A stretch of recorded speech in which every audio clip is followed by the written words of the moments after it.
Well, well, well. Guess who it is? Diesel's back.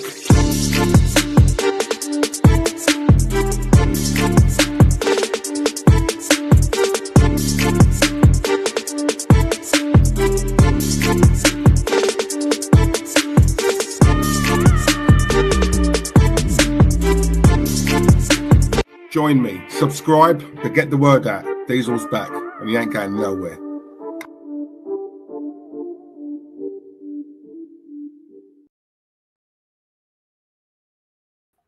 I was on mute, sorry. Guys, I hope you're all well. Thank you for joining. I'm assuming there's going to be loads more people coming in. Everyone's rushing home from work to catch Diesel. And listen, you wanted guests. I listened. I heard you. I've brought two guests with me. And they're the realest in the business. So with no further ado, let me bring them up. We have Kenny Ken. So lovely they named him twice. And we got Jez Collins, legend that is. Hope we're all well, gentlemen. Very well. Thank you for joining me on the channel. Much appreciated as always. Right, guys, as you're all coming, I can see you all joining the stream now. I want to quickly get these intros out the way as I normally do because we've got a lot to discuss tonight. So let me just go for it now quickly because I think we're all still a bit fuming from last night. So, Gary 1999, big up yourself, mate. Hope you're well. We've got Warren's team talking in the chat, aka Wazza. Hope you're well, mate. Love you. Mindful Haven. No, you're the legend, mate, not me. We've got Todd Burge in the chat as well. Big up yourself, Todd. Hope you're well, mate. We've got Lenny Moon, cousin to Alfie, I believe. Hope you're well, mate. Big up yourself. We've got Naeem P, who remembers that goal he scored against us years ago. Oh, my God, never forgive you for that. We've got Liam San. Big up yourself, Liam, as well. Gary, I've already shouted you, but I'll do you twice. Dominic Buckner's in the chat as well. Big up yourself, Dom. We've got Marshall Kigami in the chat, my guy. Ryan Stockley, my neighbour. Big up yourself, mate. Hope you're well. Early Doors Football TV, a.k.a. Antonio. Hope you're well, mate. Big up yourself. We've got Brenny K74, top man. Pepsi Pack, top man. Hope you're well, mate. Of course he's missing. Arsenal are struggling. Of course he's missing.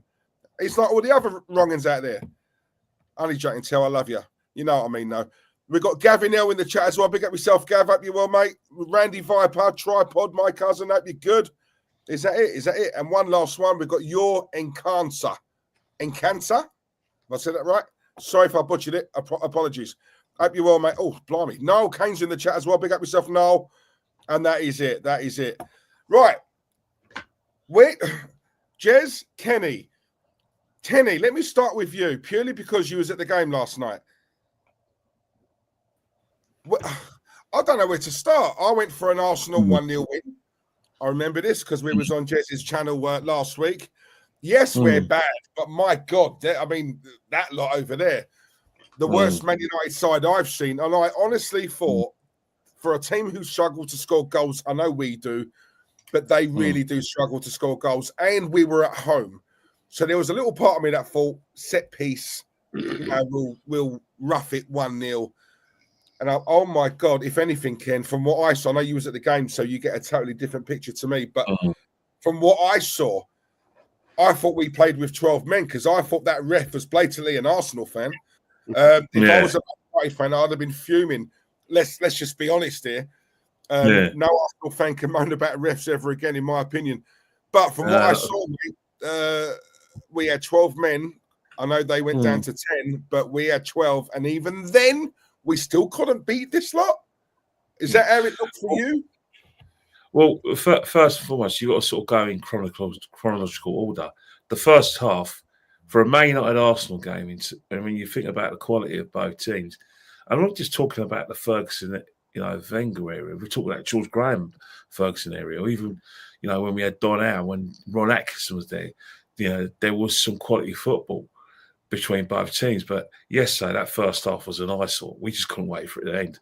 But second half, if anything, the referee was the reason why there was a lot of entertainment, because of the fact he was definitely on giving us everything, and I mean everything. But let's face it, not one Arsenal fan that I spoke to thought we were going to win. We expected to lose. We weren't shocked when we went a goal down. But you're right, 100%, and Jez, you're right as well. If a Man United player gets sent off and you equalise, quick, just after, probably a few minutes after they, literally. off, and then you get a penalty. I mean, how many more decisions? Hey, I forgot to tell you, there was a funny one yesterday where Martinelli went down. I think it was either Martinelli went down the right-hand side, the left-hand side, and he put a cross in, and the whole ball went out and curved back in onto the pitch. Now, any linesman worth their salt would have given a goal kick, but he said play on, and us Arsenal fans were laughing. We were laughing amongst ourselves. Said, "This referee is the worst referee we've ever seen." We all knew that it would have been goal kick Man United. We could actually see the penalty incident, and we were thinking, we'd laughed because we knew it wasn't a penalty. And now you guys watched it on TV, but in the ground, we basically said we couldn't believe our luck. This could, reinvigorate our season. But alas, nothing. Odegaard missed a penalty, which we kind of thought he would. But after Man United went down to 10 men, it was just like long ball, set piece. They clear their lines. Another set piece. Sterling tries to make things happen, but no one's going with him. Yeah. We couldn't believe how easy it was for Man United. Like, as bad as Man United were, we all knew that performance against Liverpool, something else is going on there. There's not much quality. One thing you, as a football team, that you have to have is fight. And you can't deny that Man United fought for their lives last week against Liverpool, and they fought for their lives against us. Can't deny it. And if you have that sort of, attitude, you'll go a long way. It's no accident that a certain player wasn't playing, yet they fought for their lives. You know I'm talking about. Oh, yeah. Shocking. Jez, we'll touch on this in a minute. Well, no, sod it. Let's do it now. Arteta came out, Michelle came out and said he's very proud of the players. He loves the players, all this and that. We all love each other here, And I'm like, what was it you loved about when a manager says, I was proud of the players tonight? And from what I'm watching, I'm thinking, you were proud of that. We said it last week. The Community Shields, he's counting those as trophies now. Then the second thing he comes out with, blaming the ball. That's two things. Now, this thing last night, he's proud of the players. For me, is it the beginning of the end now? Like, for this manager? Because when they tend to come out with these stupid things. Oh, and also, sorry, another one, he had to go at the fans. That's four things, right? So, four things. Is the end, is it coming, in your opinion? I think so. He's grasping at straws, mate, this guy. He doesn't know what to say. He doesn't know how to react. To me, it's, as Kenny was saying earlier, it's a matter of time. It can only last a matter of time. We're out the FA Cup again. And there's another point I'm going to come back to about that. Yeah. We're going to be we've got to be bloody lucky to beat Newcastle United away at St. James's. Bearing in mind, we ain't scored there for 2 years. Yeah. And let's put it right. We ain't going to win the Champions League. Let's forget that one. Let's just put that in the cupboard. Right? That ain't happening. Right? And at the end of the day, we ain't going to win the Premier League. So what does that say, people? Another season of nothing. Nothing at all. So to me, Kenny goes to the games and gets the full reaction. DJ, I spoke to him yesterday on Lee's stream. He gets the reaction. He was there. The fans are getting pissed off, from what I'm led to believe. Yeah. They are starting to get, like, not happy. People are walking out. Like, yesterday, we're not far from where Kenny sits, right? Extra time. Yeah, Man United, third round, FA Cup, 1-1. And people are walking out. Arsenal fans are leaving the ground. Now, this is not a late night kickoff. It's not 8 o'clock. And you've got, Christ, I've got to go. I've got to catch me bloody train. I want to stay, but I've got to go. I get that. I understand that. But this was a 3 o'clock kickoff. So now we're into extra time at 5:15, and people are walking out. Now, is that because they don't care or they are that pissed off? I don't know. I don't have the answer. But another thing, Kenny, Diesel, please stop wearing that white kit in the FA Cup. Oh. The last time you wore that, we went out in the 3rd round to Nottingham Forest. So please stop it. I'm not saying it's wrong to wear it. I get what they're trying to achieve. They're trying to put out, stop knife crime and all that sort of palaver. I get it. I understand it. But to me, now it's a bad omen for Arsenal in the FA Cup. But that's another story. At the end of the day, to answer your question, Diesel, I think this man is on his last legs. Right? The squad is falling apart. We've lost Timber through a hamstring today. I don't know how bad it is, but that's another play. We've lost Jesus. How much longer is it going to be, right, as we go through the rest of this season? Bearing in mind, Wednesday night, we've got the arch enemy coming to the Emirates Stadium. Mm. How long is it going to go before we haven't even got a full bench? Because we haven't got the players to fill the fucking bench. Sorry for swearing. But say what you want on here, mate. You know what I'm saying? At the end of the day, the man, if he's got any credit to his name or any self-belief, if I was him, right, I'd have walked this morning. I'd have gone to the directors of the board and I said, I can't do any more. I've done the best I can do. And then the Arteta outers, like me, like you, like Kenny, and everybody else, would have gone, fair play, Arteta. I'll give you my respect for that, because at least you said, I've done my best, but I can't do any more. Yeah. Out you go. No, he ain't done that. He's hanging on in there. We've now got Tottenham Wednesday night. Yeah. That, I think, could be another embarrassment. They haven't won at, what, is it 15 years, I think it is. They haven't won at the Emirates, something like that. 14, 15 years. I think I'm right. I can see that changing pretty damn soon Wednesday night. I've got no faith in this team. And it's I think it's a shame, because we have got some half-decent players. We've got a lot of shit. But I put it on the manager. Again, he has no, Kenny put it bang on earlier, right? He's got no self-care for these players. Yeah. It's a disgrace. It's a disgrace, man. I certainly agree. Gary, let me just quickly do this super chat. Gary, thank you very much, mate. Gary, 1999. Really appreciate this. Bugs me, and I've said this before, bugs me on certain YouTube channels that I happen to come across super chats coming in and out, and some people don't even bother to read them. Lack of class, in my opinion. So listen, every single one that I know Jez does this as well. We really do appreciate it. Thank you, because as Claude once used to say, it pays the bills, right? So thank you very much, Gary. Big up Diesel. You always spit facts. Big up two legends. There's actually 3 of us on here, mate. Don't worry, your maths ain't great, but neither's mine. No, listen, I'm not the legend. These two are. But Gary, thank you very much, mate. Really appreciate that. I wanted to say, right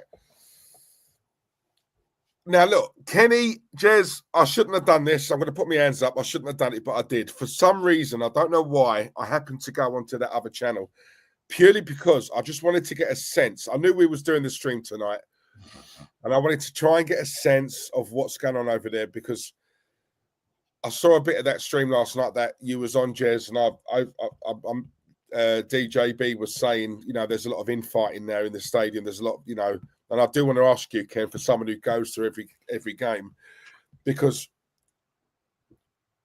we coat off this fan base something chronic, and rightly so, because I do genuinely believe we have the worst fan base in the Premier League, right? I think we're all agreed on that. However, it doesn't marry up with what I'm seeing on the TV. As Jez just said, I'm seeing a lot of fans going, and it makes me realise that a large section of the Arsenal fan base that I think we attack, there seems to be two elements. There's a social media Arsenal fan base, and there's the real proper fans who go to the games, right?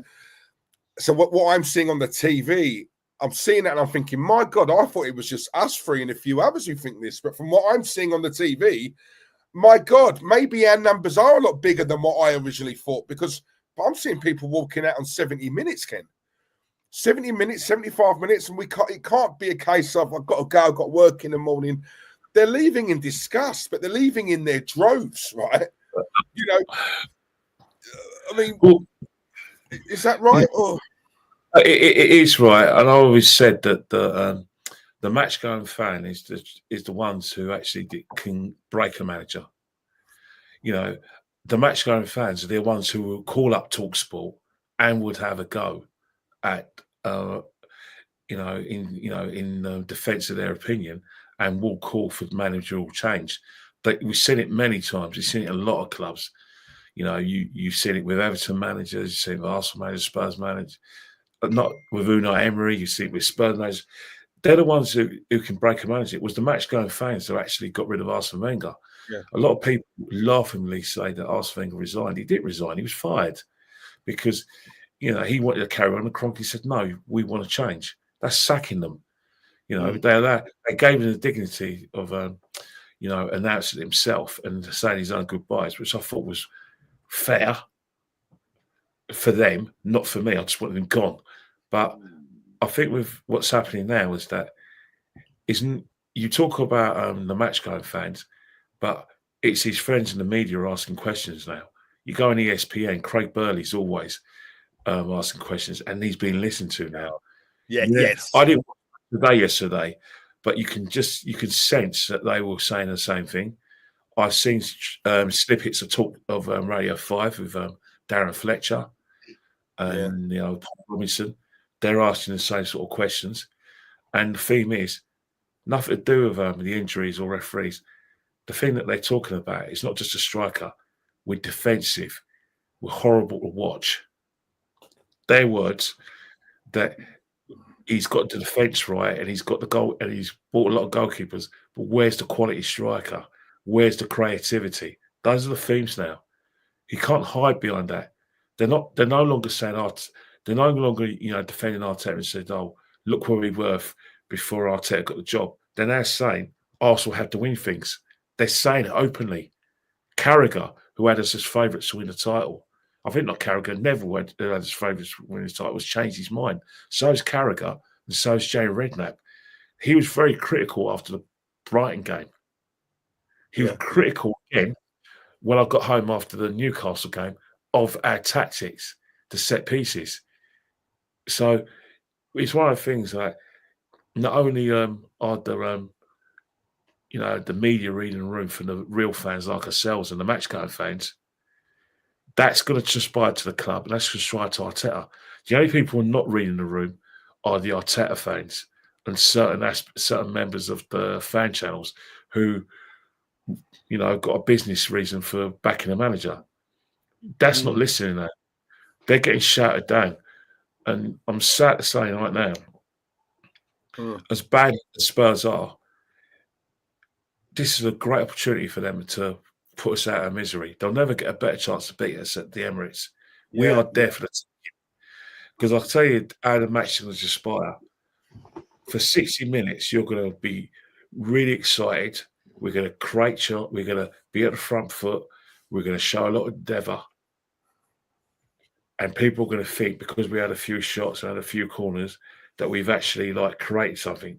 But it's just a myth. All we've done is just run our hearts out. If Spurs are even only a goal down or it's 0-0, they know, like Brighton found out and every team finds out, the second half, when we run out of steam and we become lopsided and we get another knock, we're there for the taking, man. Because we will be out on our feet. The squad's already small as well. We've already got big injuries as well. We've got players in the red zone. If I was like Ange Postecoglou, I won't go gung-ho against us. I would just play how you play against Liverpool. 2 banks of 4. Ride your luck with set pieces. Hope your goalkeeper gets you out of trouble. They've got a new young goalkeeper. They haven't got that that Beetle Yeah. Foster. They got a new Foster. goalkeeper, so all you have to do is protect him, protect those young defenders that they have, Gregerson and Gray. Get the midfielders, protect them. Hold us off at set pieces. Second half, boom, go for it. Seriously, that's how wiggling it, because that. Trust me, you play like that, Spurs won't lose. They may not win the game, but they certainly won't lose against us. Yeah. Before I come to Jez, Ali D, thank you very much, mate. Really appreciate this. As once again, same as Geary earlier on, towards the steak fund. Anyone who doesn't know me knows I have a fondness of steak. So Ali D, thank you very much, mate. Much appreciated. Kenny will like that. Protein. Come on. Jez, I've got a theory about last night. I was watching the game, right? And when Dalot got sent off, I saw the cheer from a lot of Arsenal fans. Yes, they down to 10 men. Then I looked at Arteta's face and it struck me. I thought to myself, do you know what? The one man in that stadium, and I genuinely believe this, the one man in that stadium who saw Dalot get sent off and thought to himself, oh shit, was him. Because now there's pressure. Now there is no excuse. Now you've got I say two-man with a ref, a two-man advantage, but you've got a one-man advantage. Now the pressure's on. Now you have to win. You have to. Now you know the fans are going to look at you now and think, hang on, we've been given an almighty favour here, right? And to add to it, Jez, we scored literally a few minutes after. So we're all thinking, finally, come on, let's go and kill this team off. And as it went on and on and on, it looked like we could have played all night. We were never going to score a goal. Then it goes to extra time. And it's the kind of game where I think to myself, the longer this goes on, this is leaning more towards Man United. Yeah. Because the pressure will just get to us. And last night, I saw a team that are under pressure. I'm not saying they weren't, walking pace or whatever. They're not working hard enough, but they're not working smart for me. And they look like a team. I said it before. I said it last week on your channel. Arsenal of old, I used to see big men, physical men. I look at this team last night. I'm just seeing little boys, Jez, choir boys. And you know what? To me, it just looks like the pressure, because more and more people are talking about Arsenal now. More and more people are highlighting, well, hang on a minute, this guy spent a fair bit of money here. Like, you need, at some point, you need a bit of bang for your buck, right? So, in your opinion, I personally think Arteta saw that and thought, oh, God. Because when he's got to switch it up, to me, that's where this manager really does get found out. He's got no plan B. He's winging it, in my opinion. But in your opinion, Jez, is it pressure? What is it?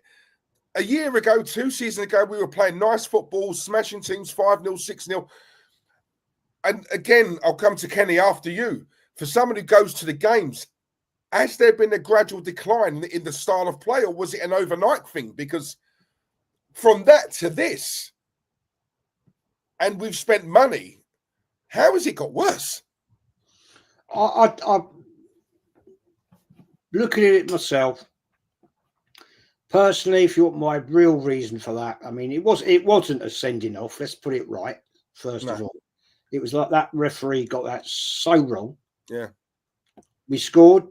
Gabriel scored, and then we get the penalty with Odegaard trying to make the big statement. Totally cocked it all up.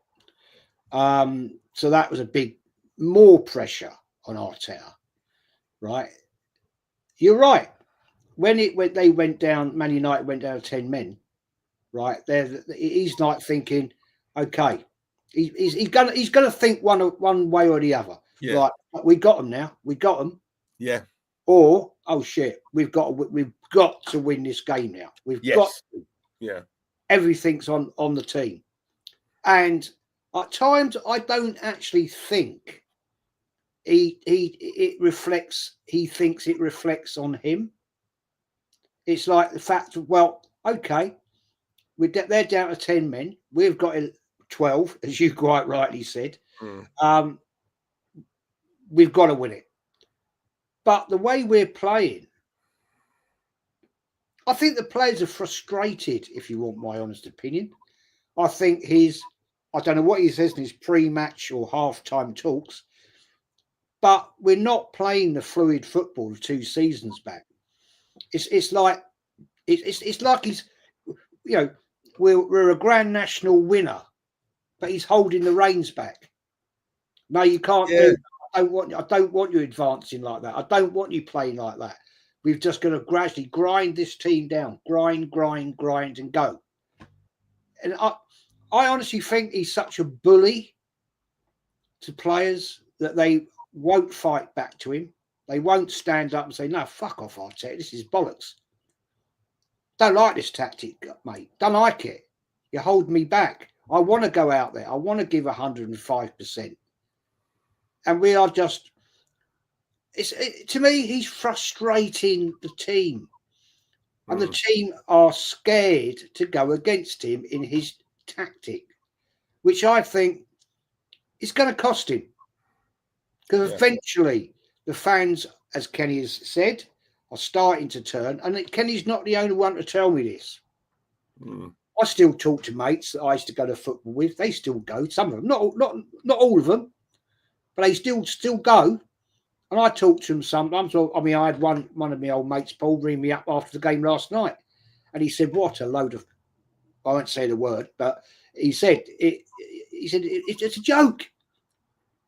He said it's an absolute joke, and we just can't seem with this manager with 10 men to get it over the line in an FA Cup 3rd round game. If that had been Liverpool, Man City, Nottingham Forest, who are going well. Yeah. Villa. I think they would have killed them off. I think it wouldn't have gone. It wouldn't have gone to extra time. It certainly wouldn't have gone to penalties. They would have killed them and said, right, you're down to 10 now. 10 men now, boys. Come on, let's go. Let's up it. Yeah. Let's give it some. Let's kick them right in the kahunas. No, we don't do that. And how many times have we seen it, Diesel? We go 1-0 up against the team and we sit back. Yeah. And then, bit like people, I hear people saying, well, that's what George Graham used to do. Yeah, but when we had George Graham, we had a manager and we also had better players. We had a defence that actually was a defence. Yeah. This defence this season, let's be fair, has been pretty shit. Last season, the season before, they looked solid. You can't deny it. Last season, they looked rock solid. It was a bit like some of the old teams that we used to have. Not now. They look completely displaced. Gabriel Saliba, that partnership seems to have broken down a bit. And we've lost Ben White, not the greatest, but since we've lost him, well, we know what happens there, don't we? Yeah, we put Partey, our best midfielder, we stick him in there. Absolute waste of space. I mean, the starting lineup, when I saw the starting lineup before the game, right, I thought, what are you doing here? It's the FA Cup. Why haven't you got Partey in midfield? Why have you got Jorginho there? Yeah. What are you doing? This is the FA Cup, man. You've got a chance of winning the FA Cup, right? And I find it's heartbreaking to me because I love the FA Cup. We've won it more times than any other football club. We've been in more finals than any other football club. We've been in more semi-finals than any other football club. And he threw it in the bin to one of our biggest cup rivals. Yeah. Manchester United. Right? They won it last year. If they go on this, I don't think they will, but they could go on and win it and equal what we've achieved. So what is this guy thinking, Diesel, Kenny? What is he thinking? You start with a weak midfield. You're not giving it 100%. You know, I'm sure in his heart of hearts, Arteta, he knows we need a goal scorer. Because, dear God, I was an advocate of, I said it, and I was a fool for saying it. Havertz, there's a player in there somewhere. And for a little while, he was banging in goals. But the difference was he was allowed to play with freedom. Now he's a lost soul. You tell me how he didn't score that goal from 2 feet out yesterday. What is happening there? What is happening? Anyway, I'm gonna shut up and let Kenny come in because I'm lost with it. I'm lost with it. And I get what Geary was saying there. Why would he walk away? Why would he? Yeah, why would he? Because if he gets binned, he's got a massive, massive load of money coming to him. 36 million he'll get if he gets sacked. So why would he walk away? I mean, you know what? This is someone's. I might have been Matty on your channel last week, Jez, when he can see Arteta walking. And I said, I've got to disagree. No one walks away from that amount of money. I don't care how much you are or how much you claim to love the club. It's money. Yeah. And Kenny, 15 million a year. And I wasn't aware of this. Only someone told me this last week. Apparently, he's the second highest paid manager in world football. World football, the second highest. And I thought, right, that can't be right. Yeah, there's a lot. I always say to people when over the years where when George was there, George spent some money. Arsene Wenger there spent some money. One thing like Arsenal, the money's always been there, especially even before the Cronkies there came to the club. The money's there. Yeah.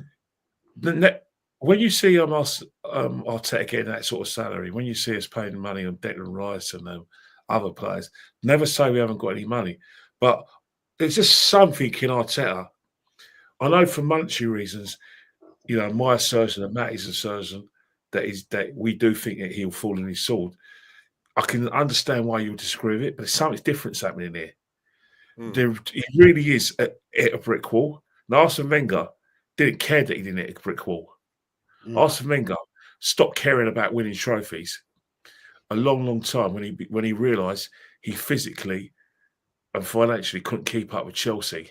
And then when Chelsea was still around, Man City came along, he couldn't compete. That was just too much. He felt it was too much of a gap to compete. And then you got Man United, who was Sir Alex Ferguson still at the helm. He basically thought, right, we've got a bigger expenditure than most teams in the Premiership.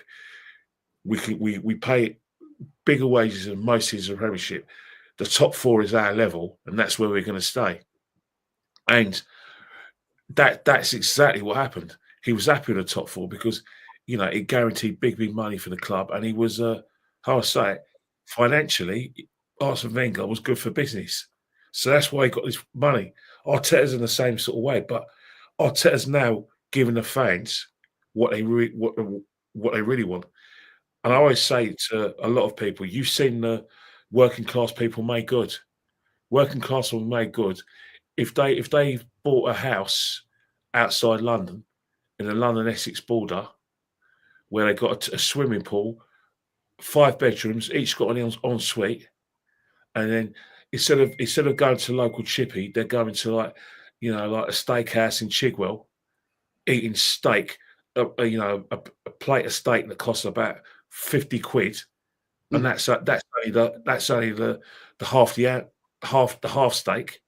They're not going to go back to McDonald's and eat like a Big Mac meal.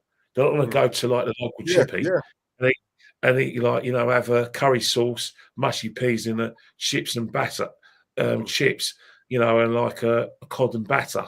They're going to want the big thing. And Arsenal fans, because of where we are in the last 2 seasons, we know we're capable of mounting a title challenge.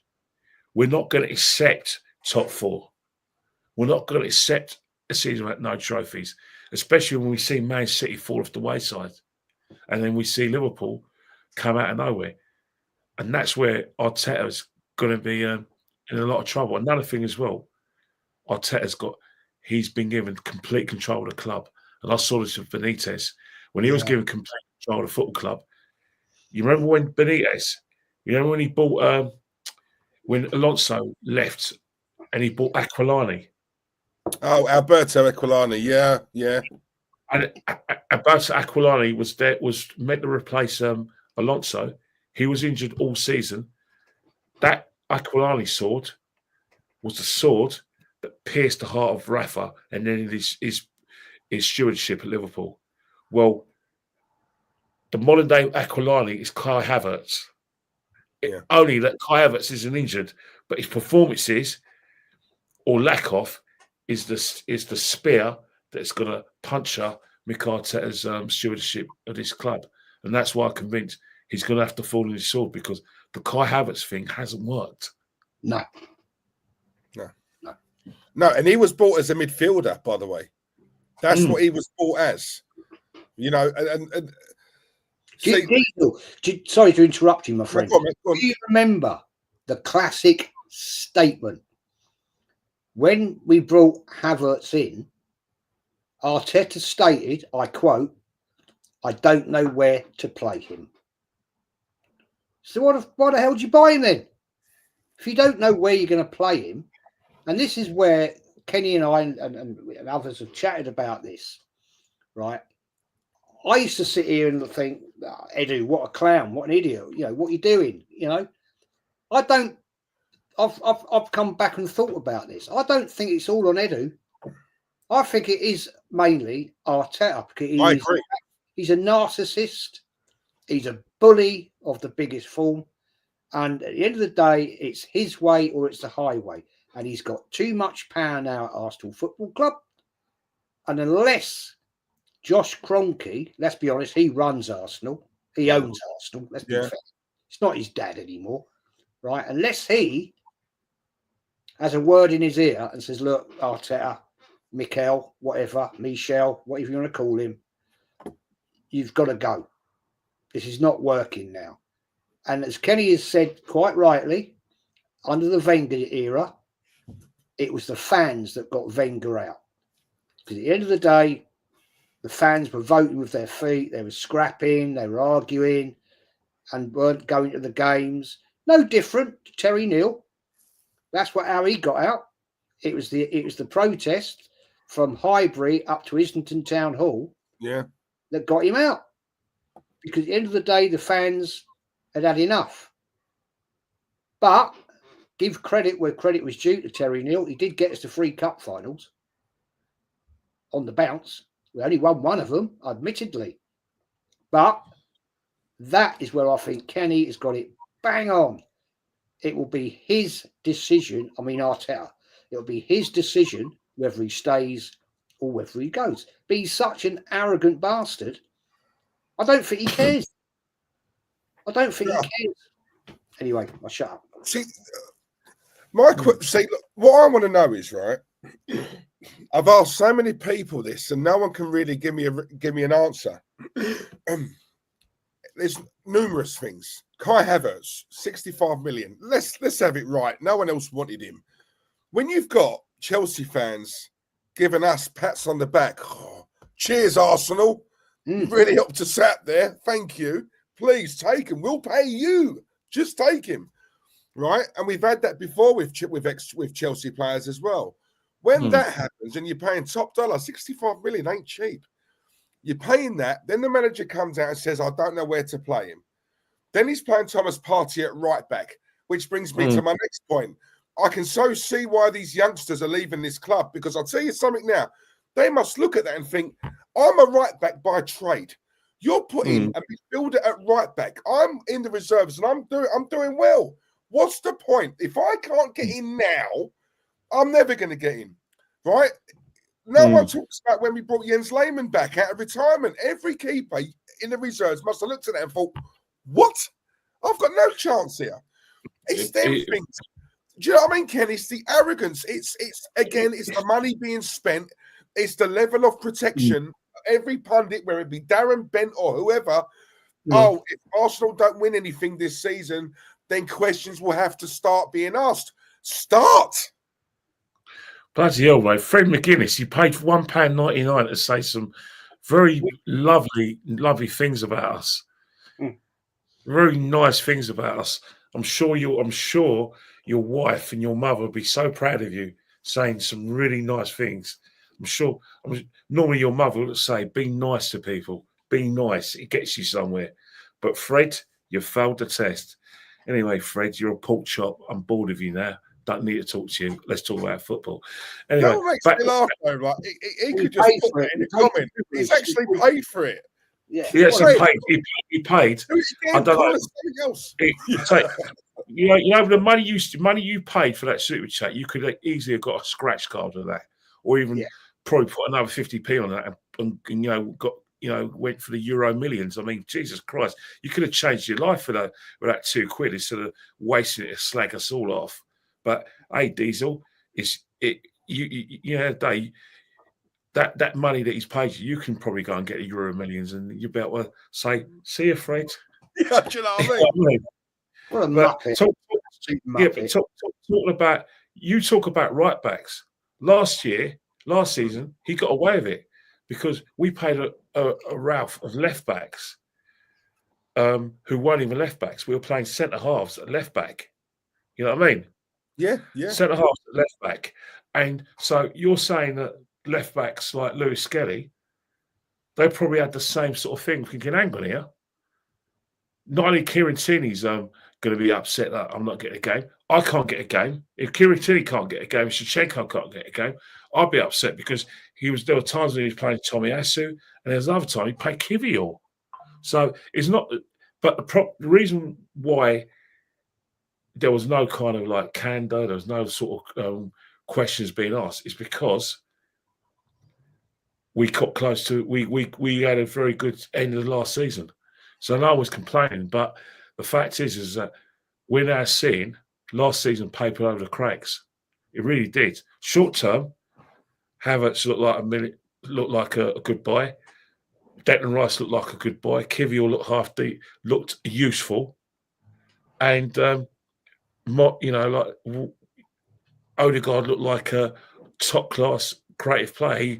Remember they were comparing Odegaard to De Bruyne last season, right or wrong? Yeah. Short term. Now we've got in a situation where we should be a bona fide solid, like a Premiership outfit that should be challenged for the side on a regular basis. The cracks are here now. They're all there now. No left back, no decent left back with experience. No, a left winger who's not good enough, and his deputy is not good enough. So you've got a problem there. You're now finding out Declan Rice is at the number 6. Havertz is tactically disruptive. And we come to the conclusion that we're a one-man team because the best player gets injured. Almighty crash. Yep. Kenny Jez, that's something I wanted to ask. What's going on with Declan Rice? What is it? What? I refuse. Everyone keeps saying, well, to be fair, he's got an injury. Every time a player's out of form, we blame it on an injury. I don't think it's. What is it? What is it? I never thought I'd say this, but I genuinely think we miss Granit Xhaka. I do. Yeah, I agree. Honestly, that obviously the last season of him, I really do believe that. I never thought I would say that. Those words would leave my mouth, Jez. But I honestly believe we are, and I think Arteta's trying to turn him into that, a forward role, which is the reason why I think he brought Marino. Marino's that. I'm sorry. I know I like to give players time who've come from abroad, but I just don't see what this guy does. I don't see it. I don't see Calafiori. I don't rate him. No. He's bought these studs, Jez, and I'm looking. And when you think Marino, it took us 6-7 weeks to get that over the line, which I would assume something like that. A player of that caliber, that should be a fairly straightforward deal to do.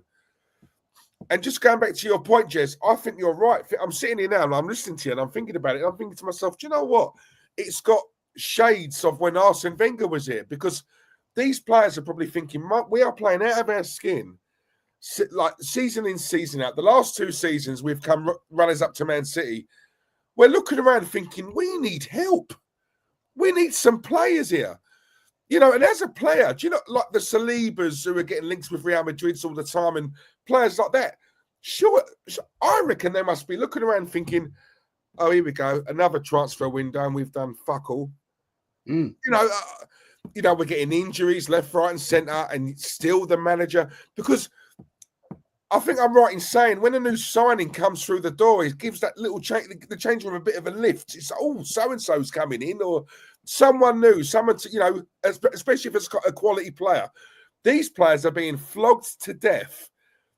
January's here; they're still in contention in their minds to maybe do something, and the players are looking around thinking, "How are we not signing anyone?" Diesel, I've mentioned this before. I've had this chat with various other YouTubers. Yeah. I personally, I'm wondering, I could be totally way off the mark here, right? Yeah. Maybe, yeah, Josh Kroenke, he's the man with the money, has said to him, you've got the players you wanted. We've given you £850 million and you haven't got us over the line. Go with what you got. And that could be the rope around Arteta's neck. That they're saying, no. You bought these players. You wanted them. Yeah. And you still can't achieve. Getting back to your Declan Rice point, I think... what's your take on that? I think he's frustrated. I honestly think the guys, when he first come in, right, he was playing with a lot more freedom. He was a lot more proactive. Now he seems to be, again, another racehorse being held back. I'm not saying he's the quickest, but there's a bloody good player in there. And to me, I mean, he gave it a go yesterday. He had a couple of chances. Yeah. But to me, he looks to me like a player that's saying, F you, Arteta. This is how you want me to play. I'm playing your game. How you want me to play ain't working. And this is something maybe Kenny and you, Diesel, may agree with me or not. It will also be a point in my belief. The players, it may have come to the point where the players have said, F you, Arteta. We've had enough of this. We don't want to play like this no more. And it'll be them that will get him the boot. Now, this is all my theories, all my thoughts, no proof at all. I've seen it before, not just Arsenal. I've seen it at other clubs, right? Back in the past, and players have just said, fuck this. This ain't working. This ain't working. We don't want to play like this. Let's not forget, right? These are teammates. Yeah? They talk. Yes. Yeah. They talk. Yeah. May not talk at the training ground about it, but I'll guarantee you they're chatting on their bloody phones or when they're meeting up for a meal at wherever, of a social evening, husband and wives doing whatever they want to do, blah, blah, blah, blah, blah. Yeah. They talk. Yeah. I'm not going to sit there and they're ripped. Yeah, you're right. I get the sense that they're a close-knit bunch of players. I do think that. I don't think they're a bunch of strangers who walk onto the pitch. I do think there's some right good close friendships within the players here. I really do believe that. Well, yeah, 100% there is. You've got to remember, Aubameyang was a popular player, so he would have lost Lacazette and a few other players because of the way he was treated. I think the problem is now with football, there's a lot of managers and micromanagers. Amorim, classic micromanager. Pep's a micromanager. I think Slot is. This guy's micromanager. So when you have a situation where you want leaders to come up, leaders on the field, it's not going to happen because these guys basically control everything. So if you notice that if there is a tactical change, the captain's looking over to Mikel, what do you want me to do now? Back 10 years ago, with players like Rio Ferdinand, Sol Campbell, John Terry, Talian was, if you go back another decade after that, before that, there was all leaders. So you're talking about Campbell, Terry, Carragher, Rio Ferdinand, Vidic, Adams, all those guys were leaders. So they basically were saying, right, this is what we're going to do in the field because we've got the experience. This ain't working. I need you there. They're managing the field. But these guys want to survive now. All these characters that I've mentioned will not be able to play for Mikel Arteta. They won't be able to play for Amorim. They won't be able to play for Pep Guardiola. And I think Slot, because these managers have complete control over all football aspects and they complete control on the field. Managers don't listen to what the players have to say. And the thing is, the owners give the managers complete control of the football club. So that enables them to basically micromanage. So that's why you don't see leaders. That's why you see same old, same old, same old. Odegaard not being a captain because he's not allowed to captain the team. But it's not just the same when other club. It was the same. I think the same thing will happen at Man City. I think it's going to happen at even at Man United. I know people will say, "Well, yeah, but Fernandes is always bossing the players." Yeah, he's looking like he's leading, but it's really Amorim. You notice like the modern manager that they're in the technical area. They don't sit down before like Sir Alex. Amorim just paces up and down, doesn't he? He doesn't stop. Yeah. Technical area. Pep technical area. Yeah. Amorim technical area. All of these guys technical area, pointing, waving. Remember, Lee talks about traffic man. Yeah. Look at Mourinho. He was literally coaching Luke Shaw through games, wasn't he? Yeah. Hey guys, I'm gonna have to go, but we've got to do this next. But I've got to go because I've got nice coming in. But Jez, thanks for having me on. But what I will say is that, in a way, it's a bad thing to be a micromanager because we used to get upset with player power, didn't we?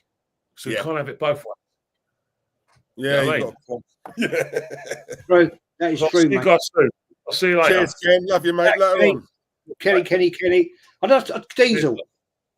I just want to say something here, right? Fred McGuinness, you're talking absolute bollocks, mate. Not only do you give £2 to the host to call us out, but you're getting called out by the chat. And you've just admitted you follow the manager more than the club. So what planet are you on, you little melt? I don't believe you're 14. I reckon you're older than that. Yeah, you've been supporting the club for no time at all. Yeah, you want to sit there and talk absolute bollocks. Because, sorry, fella, you don't faze me. You don't faze Kenny. You don't faze Diesel. You're not conning anybody in the chat, right? Because at the end of the day, little man, yeah, you are the prick. You're sitting there talking absolute bollocks. Arteta, best manager, blah, blah, blah, blah, blah, blah, blah, blah, blah. Yeah, okay. What's he won? We're possibly going out of 2 cups again. We've just gone out the FA Cup again. Let me tell you, Freddie boy, right? Since Arteta has been the Arsenal manager, we've got the worst cup run in Arsenal's history since 1930. Third, fourth round, third round, fourth, third. Brilliant. Great. That's great success, isn't it? Freddie boy. Yeah? No, you didn't say he's the best manager, but you're making out he's the best manager because you support him. And he's going to bring you no success to this club. Yeah, you want to sit there and abuse people, but when people are abusing you, you don't like it. So if you're going to give it, fella, you got to take it. Yeah? So at the end of the day, yeah, I will cuss you out. Because your opinion is your opinion. Fair enough. But when you abuse people, because I've got a different opinion to you, and Diesel and Kenny and people in the chat, it's happy to abuse us. But when we abuse you, you don't like it. You cry like a little girl. So how about, mate, jog on, fuck off, and go and support another channel. Bye-bye. Frederick, I respect what Arteta has done. I haven't abused anyone forgive me if I'm wrong, mate. Did you not just pay me £1.99 to call us free thickos? That's a form of abuse, mate. I'm not going to block you. If you are 14, mate, then I kind of get it. I've got a son who's 11. Yeah, so if you really are, I believe you're older than that. I think you're lying, but just say you are. No, listen, I'm not one of these people. Neither is Jez, right? Jez has got his own channel as well, Arsenal History and more. If you haven't subscribed, subscribe to him as well. Yeah, we're not ones who say, "Oh, if you don't agree with us, you can't watch us." Yeah, I love a debate. So does Jez. I did one for 2 years with young Terence. Right, that's what a debate is. Someone who thinks to the left and someone who thinks to the right. It's not about that. Right, I don't want. You know what I mean? Terry, I used to come on your channel with Terry. Yeah. Sorry to interrupt you.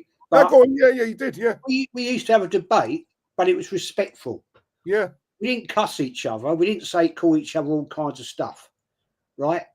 At the end of the day, we had a proper adult debate. I didn't agree with Terry, but there you go. Exactly. And Fred, look, just subscribe to Jez. Mate, listen. It doesn't have to be abusive. This is what winds me up. And your opinion, yeah, that's your opinion. That's fine. But we're of a certain age, mate, where we've seen this club and we've seen this club with proper ballers, proper players, and we've won trophies. We've now got a manager who isn't good enough to do it. Do you know what, Jez? I was thinking this, right, the other day. You know, people think that the likes of myself, you, Kenny, and certain others, that we're, what's the word? Unreasonable. Let's just say that. We've never said he must win the league, the Premier League, the Champions League. No, what we've said, he needs to win a trophy, whether that be the FA Cup. Do you know what? Even the Carabao Cup, he's got to win something. Yeah. Right now, he's got in every season. We got a choice of what, 5 to go for. We're asking him to land 1 out of the minimum 1 out of the 5. Personally, in any other job, you'd look at that and think, do you know what? Reasonable. Yeah, that's fair. Fair. Right? This man can't even do that. He's had 18 chances, Diesel. Since he's been here, he's had 18 chances in all the competitions we've been in. Right? 18. Yeah, and we've won 1. And it wasn't his team. He came in, right, in the 4th round of the FA Cup. Right? It was Unai Emery's team. And who have we got left from that team? Yeah? 1 player. Maybe 2. Yeah. And that's it. And so where have we gone? Have we gone upwards? No, we've gone down the toilet. So, sorry. Anyway, there you go. Jez, I wanted to ask you something, and you guys in the chat. I don't know if you saw this, mate. This was last week. It shocked me a little bit, if I'm honest with you. I read a story. I don't know if it's common knowledge. Or it may have been a wind up. It may not have been. But you know, when you read something, and you think, actually, we know it. When I put 2 and 2 together, it was about Edu, and it was about. See, it looks from the outside. My God, Edu and Arteta are really close. When I read this story, it was basically saying the main reason why Edu left was because he was concerned, yes, about the level of power that Arteta was getting, and he didn't agree with it, and for that reason, I'm out. He did say that I don't agree with his new contract. Yeah, and do you know what that? You know, when you see them together, all smiles and handshakes and cuddles and all that, and you think to yourself, oh, look at these two, thick as thieves, right? And then when I read that, I thought to myself, do you know what? What if that is true? Because I do believe he's got a lot of power here, Arteta. I really do. You know, any manager who can afford to come out and dig at the fans, Jez, that's not a manager who believes he's walking a tightrope. That is a manager who believes, do you know what? I am untouchable. No one can touch me here. Yeah. If we're being honest, some of the things he's saying, that's a manager who's extremely confident or extremely stupid. One of the two. Right? Both are worrying. Yeah. And it made me realize, I'd look at it and I thought, do you know what? I wonder, that could be true. You know, that could be the reason why I do thought, because when you look at the timing of the new contracts last season, normally you'd think, well, let's see how we do at the end of the season. Let's see what we win. Let's see what we qualify for. Let's see where we end up in the league. Let's see how far we get in the Champions League. All these conditions, based upon all of that, then we'll look at a new contract. He must have signed it. He signed it at the start of the season. I think it was just after the summer transfer window, and then it was signed. And I thought, what a weird time to sign a contract. I reckon he signed that in America. I reckon on the American tour, right? If you remember, he went out to America, before that tour. Right at the start, end of the season, Arteta was out in America. He met up with Josh Kroenke and Stan. Then Arsenal went on the American tour. I reckon that's when he signed that deal. He went out there. He had a good old chat with Josh and Stan. Now, herein lies another problem. If he's that tight with Josh, just saying, if he's that tight with him, that's a problem. That is a big problem for Arsenal Football Club and our fan base, because at the end of the day, let's just stick to Josh. He's the one who will call the shots. Stan's not really, he's not really involved with it too much now. And if he's that fond or that close to Arteta, and Arteta keeps failing, then we have a massive, massive problem here. Because that says, getting back to your point you just made, great point. Yeah. You start pulling the fans out, right, who are paying season tickets, 2.5 your salary, by the way, mate. Yeah. Right? They're going to say, fuck you, Arteta. Who are you? You ain't delivered nothing. Yeah. For 5 years, you've delivered nothing. Second. Yeah, great. Whippy-do. Nobody remembers second place. Can anybody in the chat tell me very quickly, right? Let's not go back too far. Let's go back to 2014. Who came second in the Premier League? I don't know. I can't remember. I can't. Exactly. Right? So at the end of the day, it's irrelevant.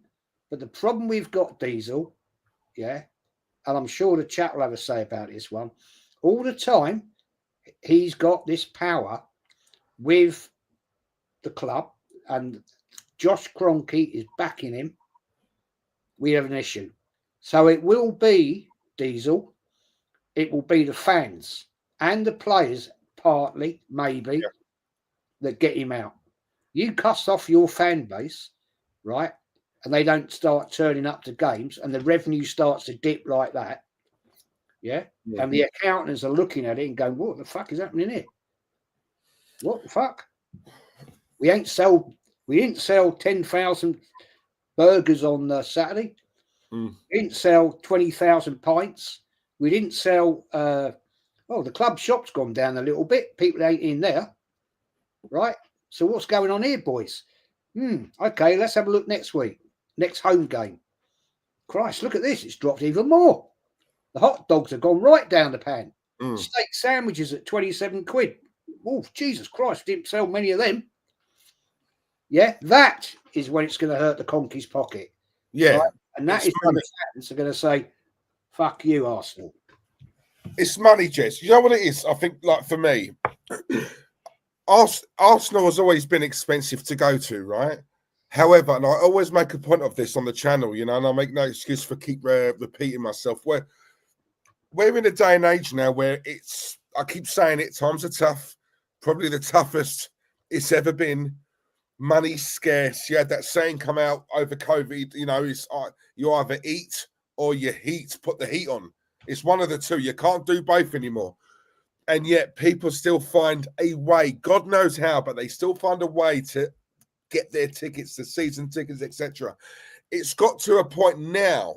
This is why there's so much emphasis on entertaining football, because there's now a case of, if I'm paying all this money, because we're in a day and age now. I keep saying it. One job isn't enough now. People need a side hustle, or they need to, you need 2 or 3 jobs now just to try and live half decent.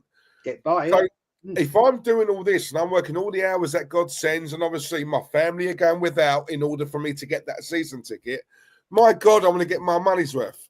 Yeah, So and I think that when we see we're in the middle of a transfer window at the moment. Every time the journos keep prodding Arteta about a striker, he shuts it down.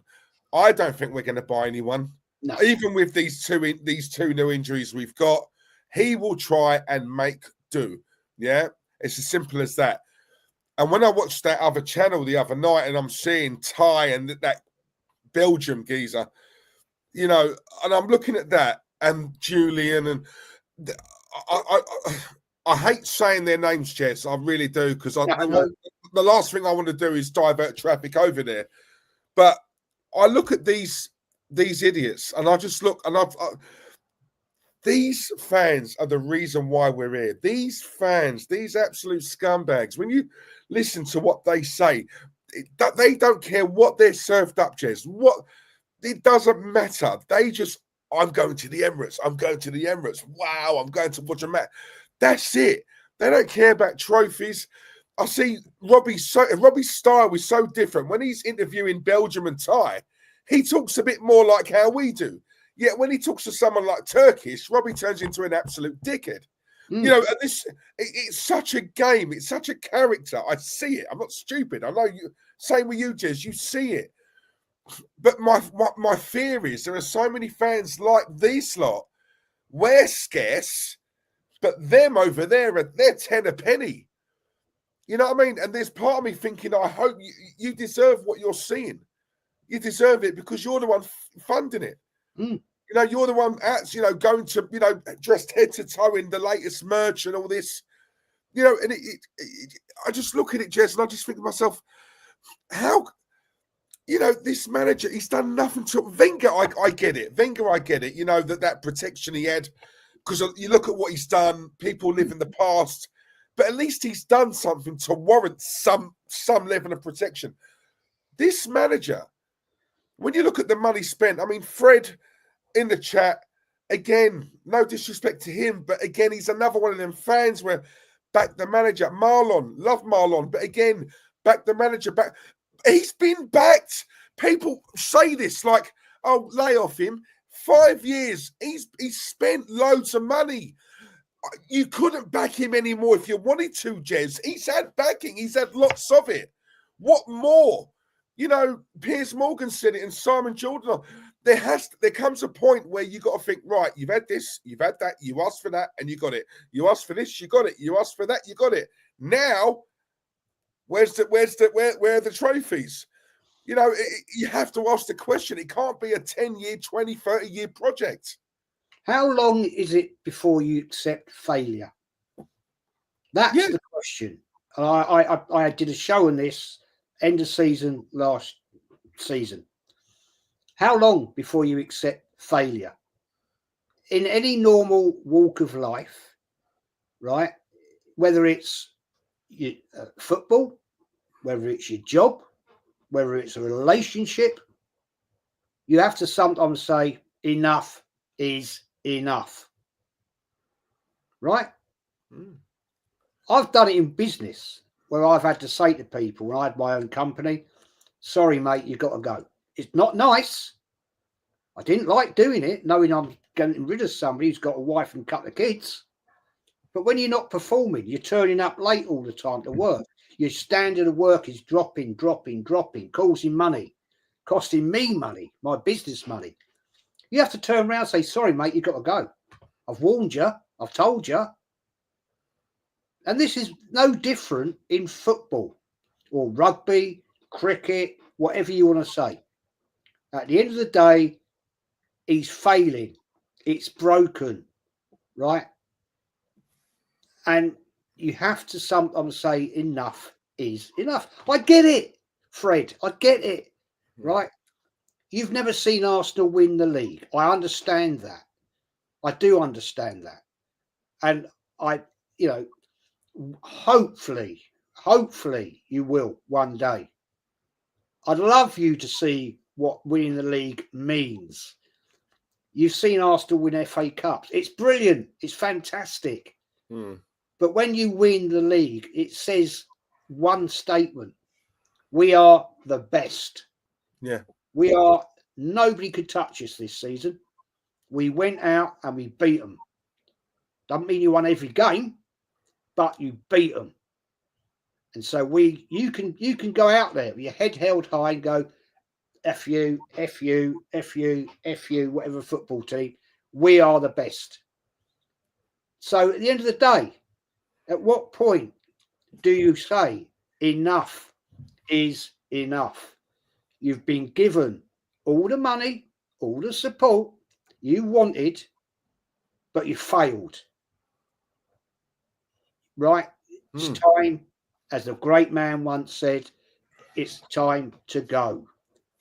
Yeah. And if you've got any self-esteem, and I get it, right? He probably won't fall on his sword anytime soon, because you ain't going to walk away from £36 million payoff.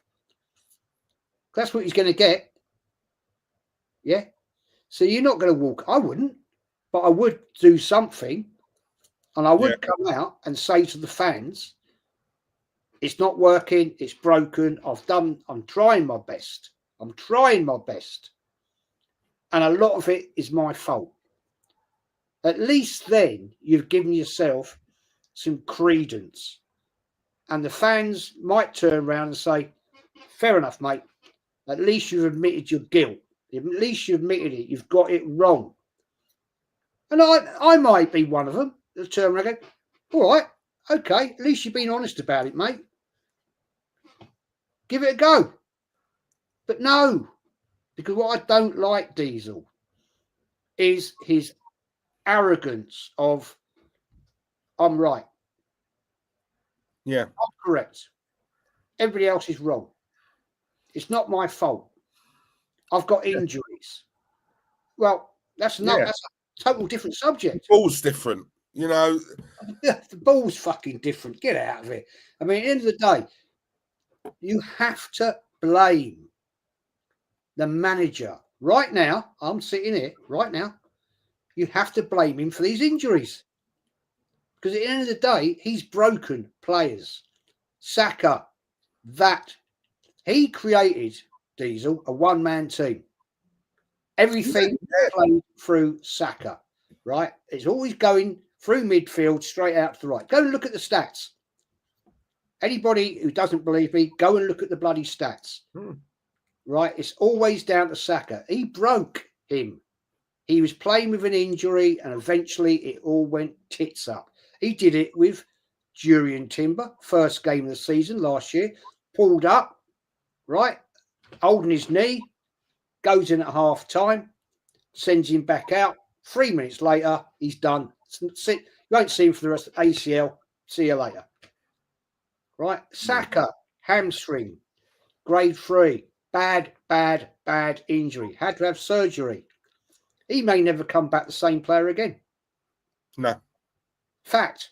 Right? Gabriel Jesus. 3 knee surgeries because he had a knee surgery. Arteta played him too early. Another knee surgery, played him too early. Another knee surgery. What's happened now? May have possibly done his ACL. Gone for the rest of the season. I'm not saying he's a great player, right? But he does bang a few goals in and he does work his heart out, right? Jurien Timber, now probably out, possibly out, with hamstring. How far is this going to go, Diesel? We haven't got a great squad. No, we ain't. But you see the difference, Jez. I know you've said this as well. When we talk about ambition, when we talk about a mentality, you know, that striving for the top, Man City have done something this season none of us thought would be possible. We all thought, yeah, they're going to win it again and again and again, right? They've absolutely flopped. They've flatlined. Age has got the better of them, right? They're not bad players. I see a lot of Arsenal fans knocking them. Hang on a minute. How can you not players who have won it for 4 years straight? Age catches up with all of us. All of us. No one escapes that, right? You got to commend them on what they've done to be at that hunger for that 4 years on the trot, right? But they recognise our team's aging. Age isn't on our side. Every man and his dog knew January comes, they're going to buy players. They openly come out and said they're going to get players. Wasn't a secret, right? They saw a problem and they wanted it rectified. So when that window opens in the next 2-3 weeks, trust me, they will be in it and they will be getting 3 or 4 players, right? They saw a problem and they are about to rectify it. Us, on the other hand, we've got issues all over the place, Jez. Injuries galore. You're going to buy anyone in January? Nah. Another injury. Arteta, you're going to buy, are you looking at, look into the transfer window? No, we're going to make do with what we got. We're going to look for an internal resolution or whatever it was he come out with. And fans must be hearing that, Jez, and thinking, hang on a minute, I'm paying Harrods prices here. Yeah. Harrods prices. The window's going to shut in a couple of weeks and you're coming out saying you're going to look internally. There's no one on the bench. Where internally are you looking? I could understand if we were skint, Jez. I get it. But this is Arsenal. Arsenal. At worst, you get a loan. At worst. At absolute worst. You're telling me you're going to look internally. Timber goes down internally. Jesus goes down. You're going to look internally. Saka's out. We've all been saying for the last 2-3 years, you need backup or someone to rival him. And I'm just looking at it. I'm thinking now that it's come to it's come home to roost. We're all like, well, we told you so. We did say this. How is it we all see it and this man doesn't, or does he see it and he's like, oh well? Honestly, I don't get it, Jez. How long is it going to be, mate? Right, we got Tottenham Wednesday night. Yeah. Yeah. Who else from the academy are we going to put on the bench for Wednesday night? When we get back in the Champions League, right? Who else, if we get another injury? I said this on a watch along the other night. If we get another injury today, who the hell are we going to bring in? Yeah. We're going to have to go back to the academy again, right? And bring somebody on just to fill the bench, right? Let's have a little think here, right? When it comes to the Champions League, we have a bigger bench than the Premier League, right? There's more players on that bench. Who the fuck have we got? Who have we got? Where it's going, Jez, me and you might get a game. I'll probably get a call out. I'll probably get a call out. I've still got me boots. Yeah. But you know what I'm saying? It's not a funny thing though, man. No, it's not. Because at the end of the day, this is what people don't look at. They don't. It's all right sitting there saying, well, Arteta this, Arteta that, is the best looking Spaniard in the world, blah, blah, bollocks, bollocks, bollocks, bollocks. Great. Fantastic. But we need to get people in. Even, as you said, even on loan. A loan to buy. Maybe. I don't know. Because right now, as I sit here looking at this, we got Tottenham Wednesday night. Then we got Aston Villa Saturday, Sunday, whenever it is. Yeah. Right? We get another injury Wednesday night. Let's say Partey. Yeah? Or Rice. We know Rice is playing with a bit of an injury. If he goes down, what the hell are we going to do? But can you see, Jez, I look at it, I'm going to try and explain it the best I can. I look at it like this. This manager has lowered us to a point where in January, this is Arsenal. I keep saying this to a lot of these, don't want to swear, but a lot of these thick fans, right, who just don't realise how big we are. Someone said it earlier on, a lot of these Johnny-come-latelys have jumped onto the pre or the post-Arsene Wenger era, right? They're not proper Arsenal. We were the fashionable club we were like Barcelona light. That's what we were called. The closest thing to how they play. Henri Bergkamp. Oh, I'll have a bit of that. Yeah, and they're in London. Yeah, even better. I'll start supporting them, right? in this transfer window, we've all been talking all summer about we need quality players, 3 or 4, to really elevate this squad. And then we can go and do something. It's gone from that to this window. My God, forget that. We just need bodies. Mm. Do you know what I mean? Do you see the drop off? So when you're looking at, yeah, we need quality. Saka's a quality player, but not world class, nowhere near world class in my opinion. But he's a quality player. But we could get someone like for like, or even better. Keep Saka hungry. He knows he's playing every week. You know, so we're talking like this, fans like, you know, you and me. Yeah, some decent players, but we can get better. It's gone from that to, my God, forget the quality. We just need bodies. Do you know what I mean? Look at him, Arteta, at the weekend, right? I mean, he did it against Brighton. He did it at the weekend. He knows it. Like he stood there, right, like he does, right? And he's looking at the bench. And then he's looking at AirPod Albert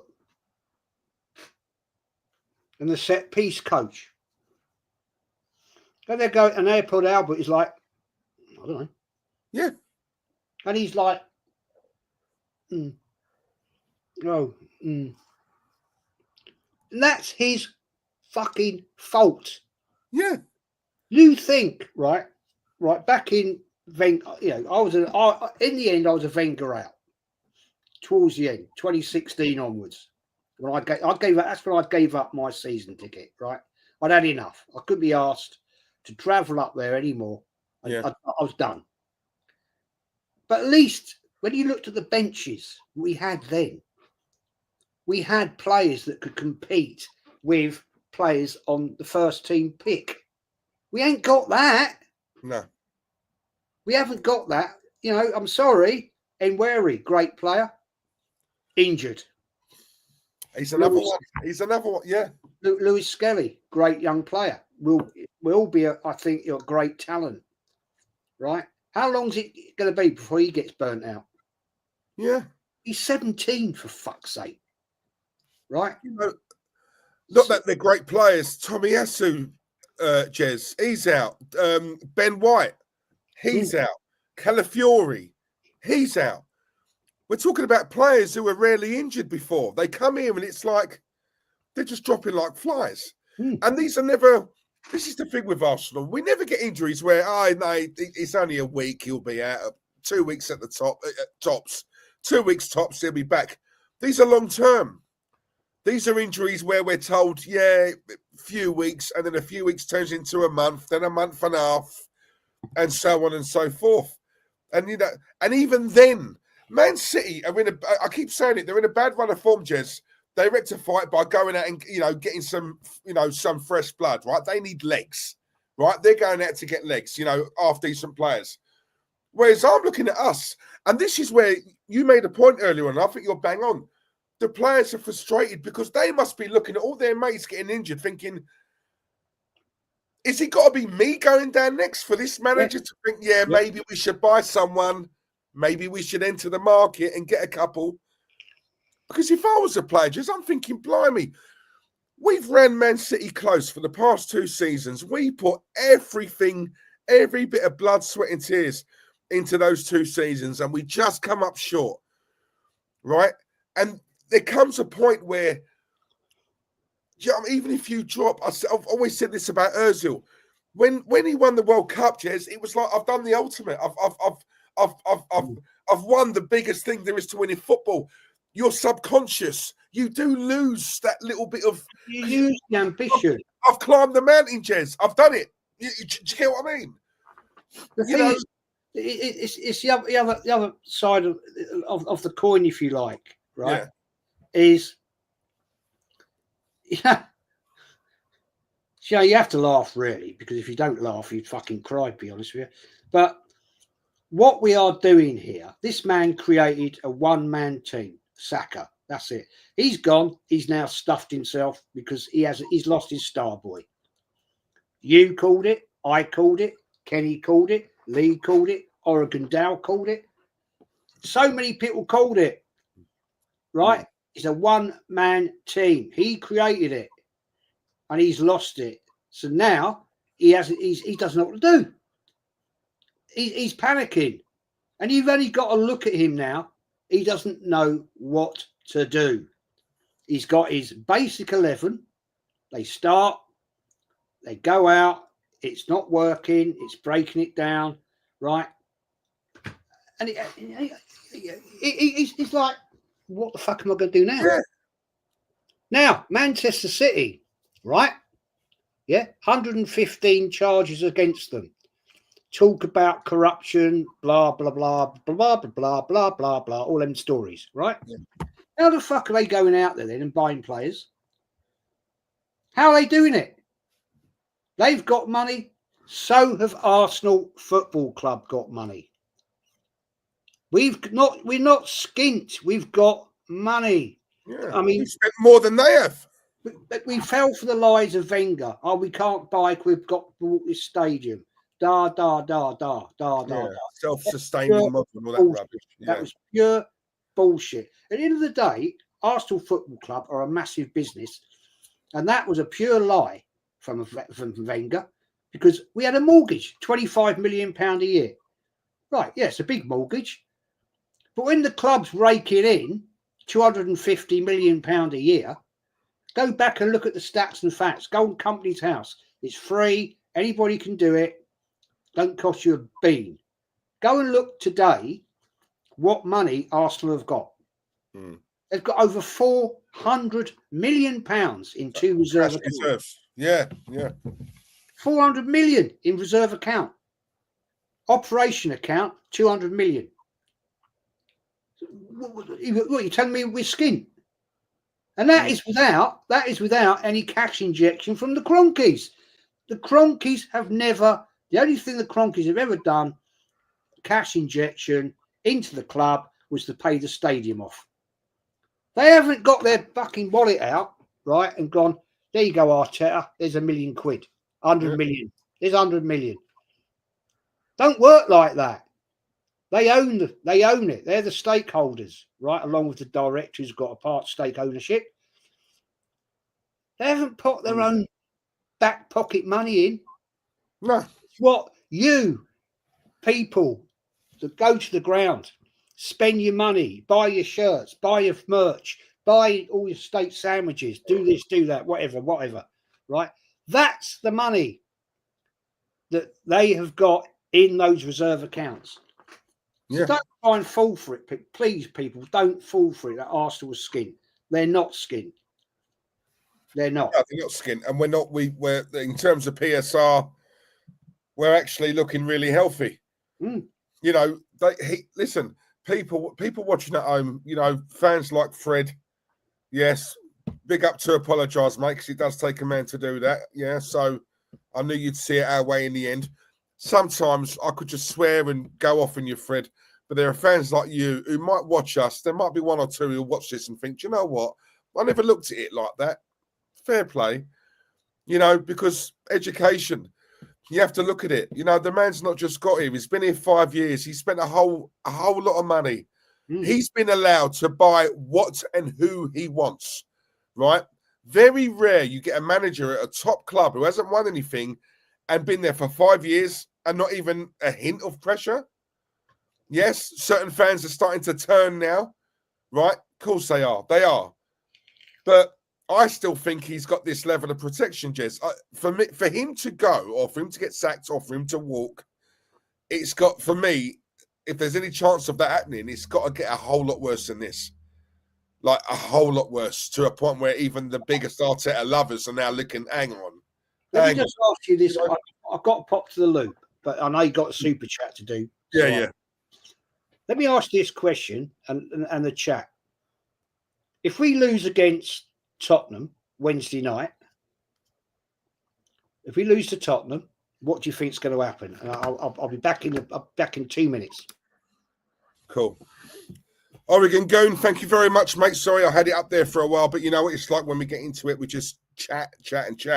Steak and Facts Fund. Thank you very much, mate. Love my steak. Well, no, I had salmon tonight. I'm having steak tomorrow. But Oregon going, really, mate, much appreciated. You know how much I love you. I've been with me from day one. Big up yourself. Guys, do you know what, guys? In a way, right? Listen, there's 85 people watching right now. In a way, stay with me, right? It's going to get interesting. Stay with me now, right? Yeah. Trust me. The one thing about this channel, we're not one of those boring arseholes from certain other channels who just sit there like a piece of wood and think, Arsenal, no, none of that. Yeah, characters on here, proper people. Come on, Londoners, boom. And I'll tell you something now. Yeah, this thing last night, people like Fred, yeah, not knocking him, right? Could have blocked him. Don't. I didn't want to, yeah, because I knew I could turn this guy around. I knew I could. Yeah, I knew I could.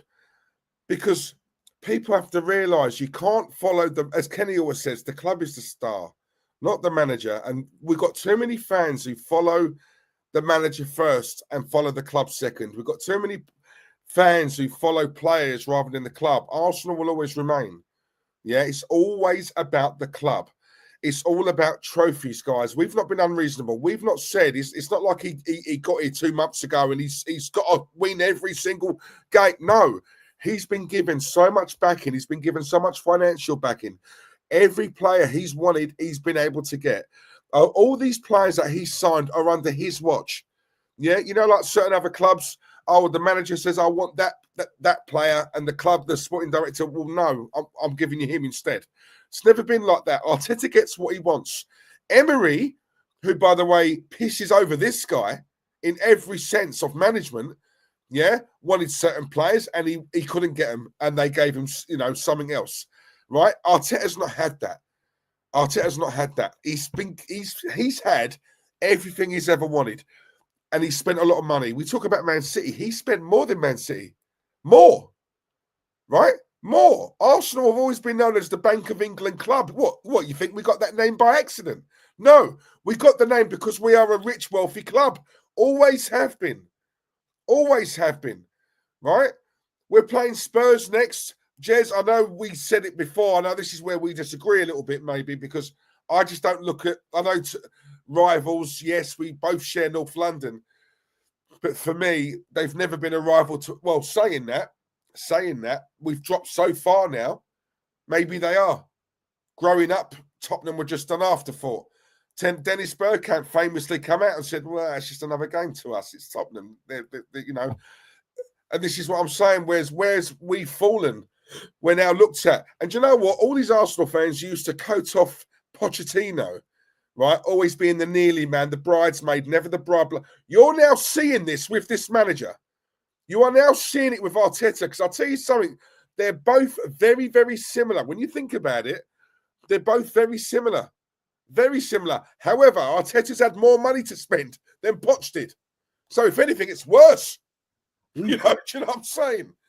That's fact. It's fact. I mean, it's a great point, right? You're talking about the rivals. I call Tottenham our tribal rivals. Yeah. Tribal. It's tribal, right? They're not rivals in achievement. They're rivals. They're tribal. We sit on each other's doorsteps, right? Literally miles down the road is Tottenham. Yeah. Our main rivals, we lost to yesterday. We saw a bit of the rivalry. There was a bit of a scuffle, bit of this, bit of that, how it used to be back in the day when you had Vieira and Keane and you had and all that going down, Keown on Van Nistelrooy, blah, blah, blah, and all that. I wanted to see that. I thought, wow, we got some fight in us here today. Yeah. It means something. It actually means something to these Arsenal players.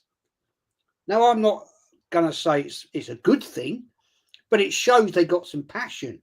But no, we lost because we couldn't get it over the line against a 10-man Man United. Back in the day, you remember, we went down to 10 men in games. We went down to 10 men. And whoever went down to 10 men lost. It wasn't like Arsenal. I remember the game. I was there at the game when Man United, Roy Keane got sent off against Vieira. We didn't fucking lose. We won. Yeah. I remember also when Arsenal got down to 10 men, right? They won because they were the better, stronger team on the day because they had 11 men against 10. And it's vice versa at Old Trafford when we went down and beat them because we had 11 men and we were the better team against their 10. But yesterday, they went down to 10 men, wrongly, in my opinion. I think it was a terrible decision by the referee. And I never really criticised referees. But that was a shocking decision. It wasn't a penalty. Let's get it right. But, hey, we got lucky. And we still couldn't fucking win. Yeah. Yeah, but Jez, see, this is what really winds me up, right? When you watch the game, we have a bit of lady luck, right? The ref is blatantly an Arsenal fan. I think we can all agree on that, right? We had the rub of the green yesterday. Like when you see that that Dallo, he didn't touch him. No, he didn't. Right? He didn't touch him. We were very. Let me put it this way: if that was the other way around and that was an Arsenal player, my God, there'd be carnage, right? So, let's be fair here. Let's have it right. It wasn't a red card. We got fortunate, right? But we're Arsenal fans. We'll take it. Fortunate, but we'll take it. A few minutes after that, Gabriel scores, right? The stadium erupts. Now I'm thinking, right, this team are there for the taking. They're down to 10 men. We know they're going to defend, yeah? We've just scored. The stadium's in uproar. But more to the point, this is Man United. The history between us and them. We've got a chance to bury these guys. So I'm expecting them to up a few gears in intensity and press in and really go after them and make a statement. And Arteta on the touchline, come on, it's Man United. They ain't any team. This is United. And yet what we saw, they went into their shell, Jez. Yes, we had chances, but I'm sorry, it could have gone on for another 2 hours. We were never going to score. And I'm looking at that and I'm thinking, we're at home, and I do think it's the pressure. We haven't shaken that off, Jez. I know we've got better the last 2 seasons, finishing runners-up, but I still believe there is a very soft underbelly within this team. There is. It's always been there. It's always been there. They don't respond well to pressure. They don't. And now, the last 2 seasons, Man City. Now, people are starting to look at this club and this manager and thinking, hang on, come on, it's been 5 years. Come on, you got to do something now. And that seeps into the manager, that seeps into the players, and they're feeling the pressure. They're feeling the pressure. This is the worst Man United team I've ever seen in my 43 years on this earth, Jez. The worst. So I didn't think they'd beat us. I went for an Arsenal 1-0 win. They got Højlund up front. I mean, come on. Come on. He's not good enough for Tamworth, mate. Do you know what I'm saying? I'm just thinking, if that doesn't get you up, Man United having a player sent off and we just score, if that alone doesn't get you up, what will? Because there was no intensity after that, Jez. They didn't think, oh, right, come on, boys, let's go at them. Right? Bearing in mind here, up until that penalty, that referee had given Arsenal 19 fouls to Man United's 6. 19 to Arsenal, 6 to Man United. And to answer the question I put into the chat hour back, who came second in the 2014 season? Right? Chelsea won it, Man City comes second.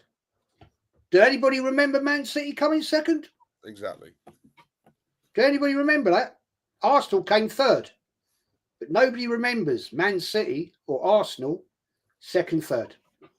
And this is what winds me up about people. Oh, we come second. 10 years down the road, 10 years, nobody's going to remember it. Man City won it 4 times on the bounce. Hmm. And Arsenal came second twice. Nobody is going to remember that. That'll be a quiz question, pub quiz, 10 years' time. In what year, who came second to Man City twice? Nobody's going to remember it. Yeah. And yet people accept second. Oh, we come second. We come second. Yippee do. What do you get for second? Nothing.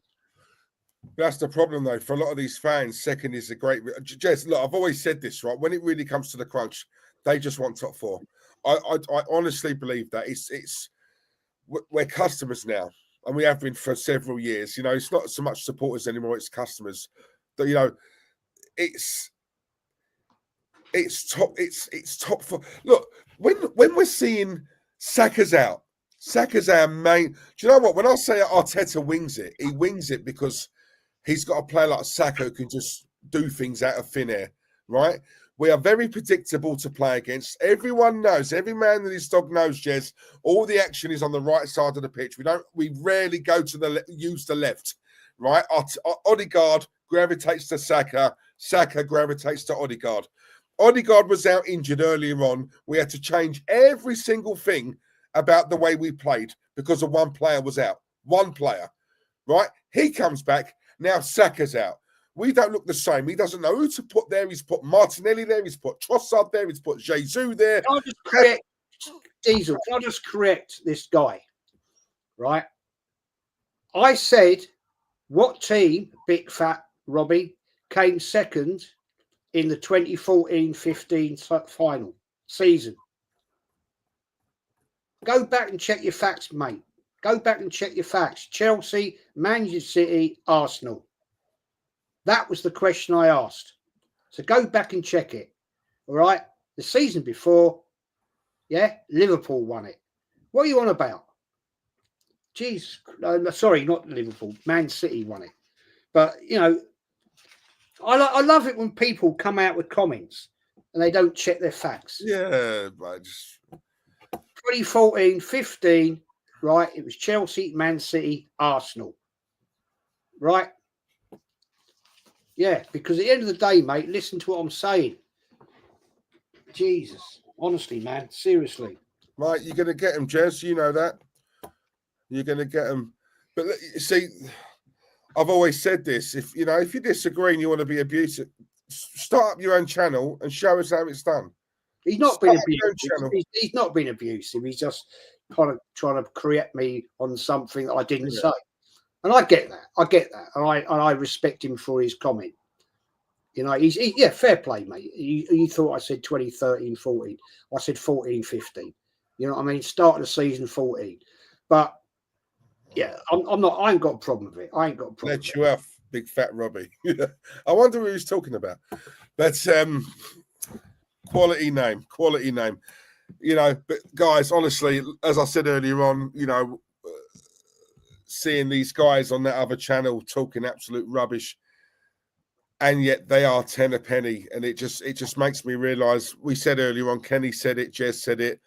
You know, it's the fans who will eventually get this manager out. But my problem is I've got no faith in a lot of these fans because it just takes Arsenal to win one game. Just one game, and it goes back to the left. It does. You know? Yeah, because it's all about the here and now, Jez. And I've said it before. Everyone raving about Man United drawing 2-2 against Liverpool. No one talks about those poor games that they've lost before.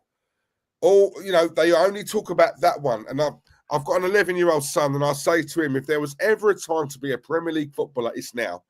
Because you can play 20 bad games, play one good game. Those 20 bad games are forgotten.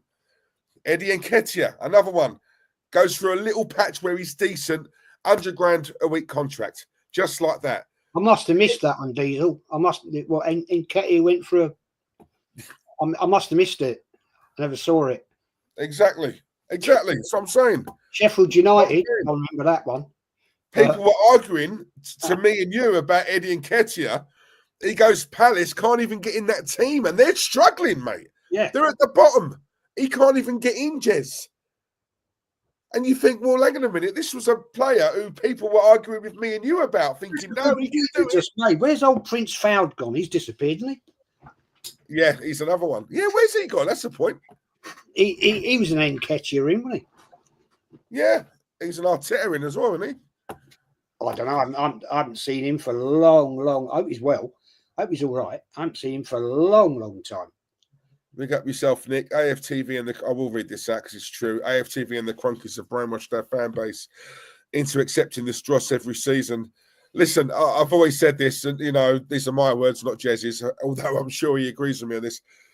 AFTV are a cancer in this fan base. I don't care. Listen, I'm not on here to be politically correct or whatever. My channel, I say what the fuck I want, right? They are a cancer.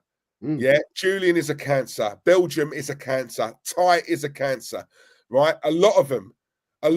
Even the ones on there who say similar to what me and Jez do, yeah, they're just doing that for clicks and likes. I don't think they genuinely believe it, right?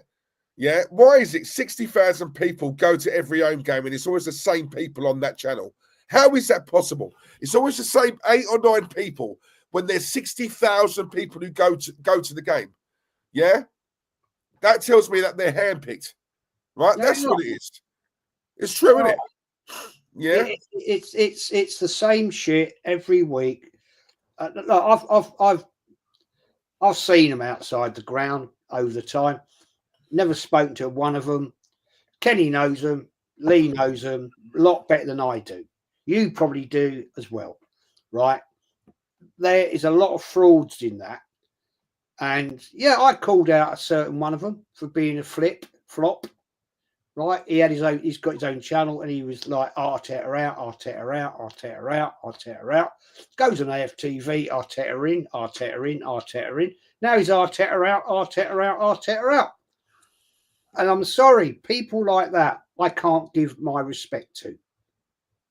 Because if you stick to your guns, if your true belief is you don't want this manager, or you don't want a certain player, or you don't respect a certain player, then you stick to it. If you are saying in a different way, this guy's guilty, he did the crime, and you're on a jury. I've been on a jury once, yeah, and it wasn't a nice one to be on. I won't lie, but I won't talk about it. But at the end of the day, you make your decision as you listen to the evidence. And what we've seen, right, over the years, we've seen evidence. We've seen evidence this manager is not bloody good enough. No. So I'm not going to suddenly change my narrative. Oh, fuck me, we just won against Tottenham. Wednesday night. Yeah, could happen. I'm not going to change what my view is. And I said this on Lee's show earlier, right, with Kenny, right? AFTV, are you going to be supporting Tottenham on Wednesday night? Because you fucking well did against Man City. You actually aired it. You did it on your channel. You were supporting Tottenham. And you're an biggest Arsenal channel out there. And you're supporting Tottenham to beat Man City to help Arsenal win the league. Are you telling me that you're Arsenal? That never, ever happens in my life. I'd never support Tottenham for fucking anything. Ever. Even if it was a difference between Arsenal, Tottenham, right? Arsenal have got to play, let's say, Ipswich Town to win the league, and Tottenham have got to play Southampton. Right? Yeah. I ain't going to support Tottenham to beat Southampton. Get out of here. It's not in the blood. If you're a real Arsenal fan, right, you don't support Tottenham. You wouldn't fucking get Man United fans supporting Liverpool. amazingly, it's not quite the same between Man City, Man United. I think No, it's not. possibly that's because Man City were out of it for 20 odd years, 25 odd years. They were out of the top flight. But Liverpool, Man U, there's history there. Yeah, right? yeah. You wouldn't get Newcastle fans supporting fucking Sunderland. No chance. Yeah, it don't happen. So where is it? What is this about, Diesel? When you've got the biggest Arsenal fan channel on YouTube supporting Tottenham last year. So I called it. I said it last night, and I'll say it tonight on Lee's channel. What, you're going to be support Arsenal? I put it straight to them. What, you lot going to be supporting Tottenham, are you? I can't believe the likes of people on that channel, right, would be supporting Tottenham against Man City. Fuck off, man. Get out of here. You ain't Arsenal. You ain't Arsenal. I know most of them ain't anyway. So. No, well, yeah. You know what it is for me, Jez, right? Look, I've said this before. I'm not a fan of coating off other channels, right? I'm just not, because I find it a little bit muggy. However, having said that, let me say this. AFTV, and I will be honest, when that first came out, I absolutely loved it. I did. Loved it, right? When, the likes of Lee Judge, when he first got on there, I thought, Mike, do you know what? I looked at his age and I thought, yeah. When he first went on there, the very first time, I thought, do you know what? Refreshing. I like that. He's older than me. He's just a fan who's upset with what he's just witnessed, right? And he come across as genuine, right? But my issue with it is when it gets bigger and bigger and bigger, and all of a sudden it's all about finance, it's all about money, then you move away from, when you come out of a game, guys, you say what you saw, and I'm going to be biased. I'm always going to be biased, of course, because I share the channel and he was a friend of mine. But Claude was never one you'd look at and think, oh, he's an actor. He wasn't.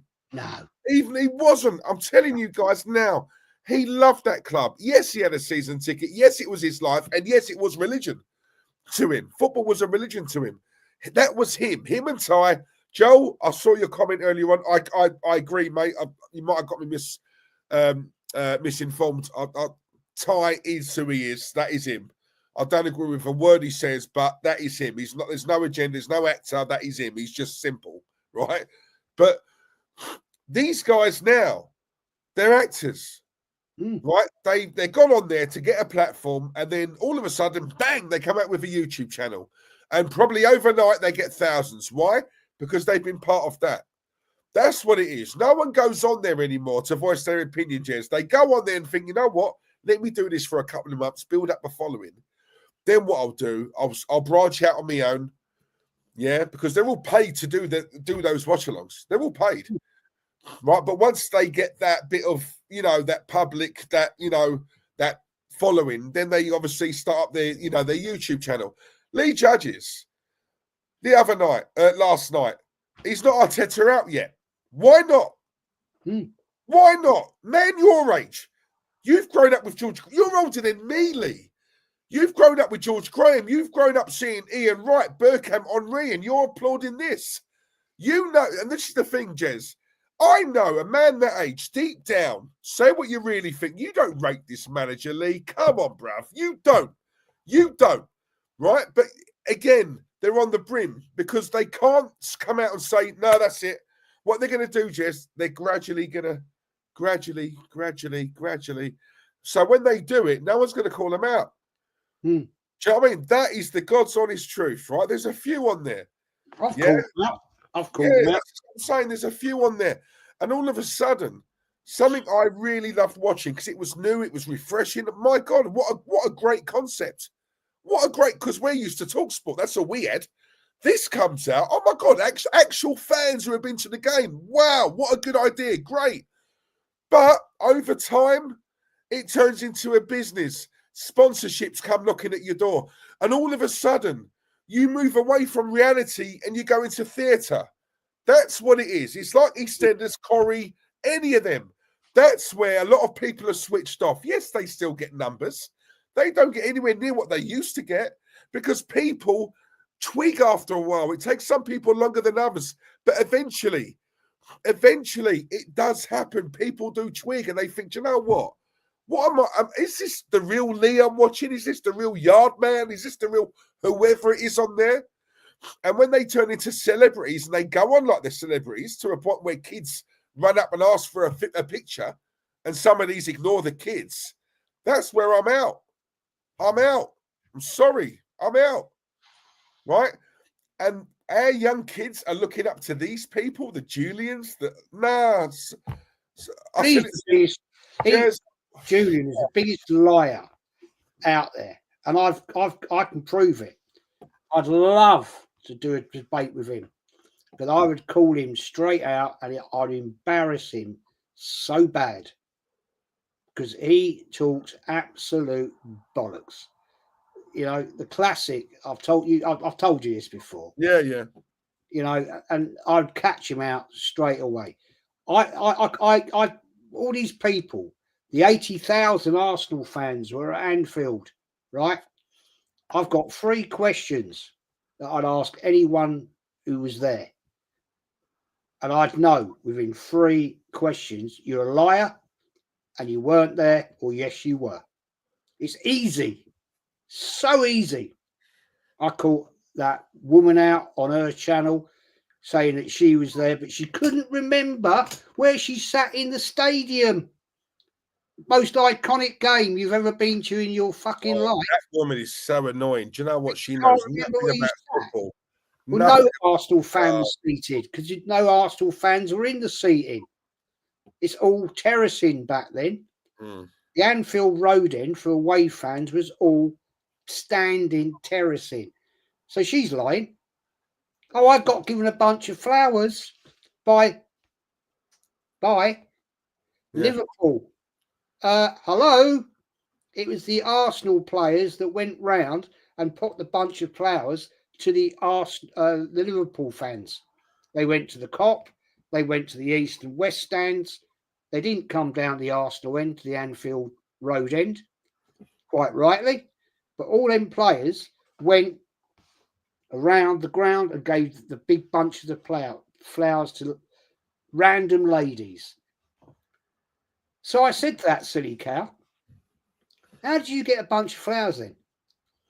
Oh, I got given a bunch of flowers outside of the ground by Liverpool. Fuck off. What are you talking about here, you silly melt? The reason that Arsenal were giving flowers to the lady Liverpool fans was because of the Hillsborough disaster. Why would Liverpool be giving you, an Arsenal fan, a bunch of flowers? But we're about to fight for the end of the to win the Division 1. Talk about catch them out. What a fucking arse, White. Seriously, man. And when you catch them out, they either block you, yeah, she did, or they make out they didn't see your comment, or again, this is what I'm saying. Todd Burge has put a comment in here saying it's funny. Lee says one thing on AFTV, then when he's on his channel, he says another thing. Then when he's on someone else's channel, he says another thing. And it's like, I've always said this, guys, speak the truth. It's the easiest thing to remember. Trust me. Trust me. When these guys lie, they will be caught out, because now so many people just channel hop, if you like. Like Jez is on mine tonight. I was on his last week. And you probably have to, right, what did I say last week? I've got to remember what I said. Right. Do you get what I mean, Jez? You will get caught out. You will slip up somewhere down the line. Just speak the truth. And a lot of these guys don't, and this is the thing. It's not so much adults our age, because we know the coup. It's the younger generation. That's what worries me, because this is the biggest YouTube channel in Arsenal fan base. It is. If it wasn't, I wouldn't be so worried. But it is. And I look at these young fans. Fred earlier on, fair play. He apologised. Fair play. If that is true, and he is 14, if it is true, he'll be watching them over there and thinking, "Oh wow, I believe what they believe, Jez. Because as a youngster, you know, they are impressionable, right? I get that, you know, but you know, then you sell your soul to the devil. I think that's the best way I can put it. You know, that's what they've done for clicks and likes. You know, speak the truth. Yeah. You don't need to lie to make that channel a success. You know, you've got the numbers now. You know, I don't know. I don't want to keep bashing them, but it just winds me up because every time someone sends me a clip, I watch it and I'm thinking they're blatantly lying. Some of them I've spoken to off a camera, and they're saying the same as me and you here, but they dare not say it when the camera starts rolling. You know, it's criminal. Club. AFTV is part of the club. Yeah, of course they are. So I'm sure I don't know if any. I'm not even going to say that, but you know, they're part of the whole narrative. So they're not going to go against the club. You know, I mean, I'm sorry, that's the way it is. They want to be part of the setup, to keep their views, likes, whatever you want to call it. They're going to go along with it. It's bollocks. It's bullshit. It's only people like you, me, Lee, Kenny, TJ,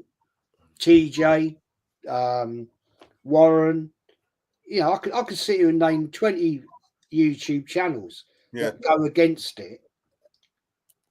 But we're not going to be popular until it all goes fucking south. Once it goes south, it'll be a different story. Yeah. No, exactly that. Why Super Mutants compare Arteta to Sir Alex Ferguson? There must be. Listen, Todd, you're right. I said it earlier on. A lot of people, they live in the here and now. You know, people are comparing Odegaard to Dennis Bergkamp. Criminal. God. Yeah? Criminal. The funny thing is, you don't get, not really people our age saying this. It's more the younger lot, right? And it is what it is. You can't stop it. Sir Alex Ferguson, look, it's not even me worth commenting on it, to be honest with you, mate. You're talking stratospheres, mate. It's, you know. They never saw Bergkamp play. So, you know, it's a name. It's a name. Oh, well, Bergkamp was a great player. Great player. They wouldn't say Odegaard. Oh, Odegaard was like Brady, because they never heard of Liam Brady. Right? So you wouldn't get that narrative. Very quickly, Jez, I was going to say to you, right, talking about Liam Brady, yeah? Now, obviously, you know, before my time, I've seen loads of videos, clips, because, and obviously I asked my dad about him, and even he said, I'd tell you something, the amount of Arsenal fans who were crying tears when he left the club, right? It was, well, I don't know, I wasn't around at the time, but according to him and people I've spoken to, there is a good case to, if someone said to you, the best Arsenal player of all time, the best player to have played for this club is Liam Brady, no one would laugh at you for that. You know, that's a discussion to have. You know, that's how good he was. You know, he could play today and be worth a hell of a lot of money. You know, honestly, yeah, that's what I've heard, mate. Legend. I mean, I was privileged to see him play. I've been privileged to meet the man. You know, I will never, ever forget the game, right? And I will always remember it for a couple of reasons. 23rd of December, 1978, White Hart Lane, right? We beat Spurs 5-0, absolutely roasted them, right? And he got the ball. You've seen the clip many times. Yeah. And he boshed it, curled it, right in front of all the Arsenal fans. And it was almost like, did that just happen? And then we all went mental because it was a shock. I'd never, ever seen a ball curled like that. Ever. And to stand behind that goal and see that ball whipping from that just outside the 18 yard. Yeah. And it was like, I'm like, Jesus Christ. And then the whole of the Arsenal fan base went absolutely bloody mental. It was unbelievable. And then he went on and did it again. And he did it again against different teams, different games, whatever. He was legend. When we sold him to Milan, it was like, oh, that was the downfall of Arsenal. Yeah. And that's when Terry Neal, basically, we let Stapleton go to Man United, Brady go, and it was the end of the end. It was almost no difference to the Wenger era later, years later, when we were selling all our players. Henry, Fabregas, all those, Lazari, all those players. Yeah. You know, it was like, what are we doing here? What are we doing? Because he said to me as well, Jez, my dad, he mentioned Alan Ball, and I've tried to find this on YouTube. I can't find it anywhere. He said there was a game where Alan Ball had the ball, went past a couple of players, was knackered, sat on the ball, right? Sat on the ball. Right, I'm all right now. Got up and went past another couple of players. He said, I've never seen it. I've never seen someone with a ball just sit on it, just catch their breath for a couple of seconds and then get up and go again. I can't find the game anywhere, but that's what he said. I was like, I'd love to have seen that. It was a proper piss take, apparently. But you know, I must admit, I don't remember that. But yeah, honestly, if anyone does in the chat, but Jez, listen, much appreciated. I don't know how much more we can say, mate. It's we've put it to rights. The sad thing is, I think there's worse to come. Don't mean to be negative. I do. It's a depleted squad. I think the confidence is on the absolute floor. And also, you know what? People can say, well, you've got Spurs and Villa at home. Do you know what? On this occasion, I think it would have been better for us if these were away games, because I really do believe that, because I think at home, the longer the game goes on, Arsenal, if they get an early goal, it will settle the nerves. But you know as well as I do, Jez, when if this, they're going to play with a nervousness now. They're going to play with a nervousness, and if that game 10, 15 minutes go by and we haven't scored, you could just see there's a bit of a, and the crowd can sense it as well. There's a little bit of a nervousness. Tottenham will smell blood, right? Because you just don't know what Tottenham's going to turn up. And yeah, who knows? Who knows? Crowd.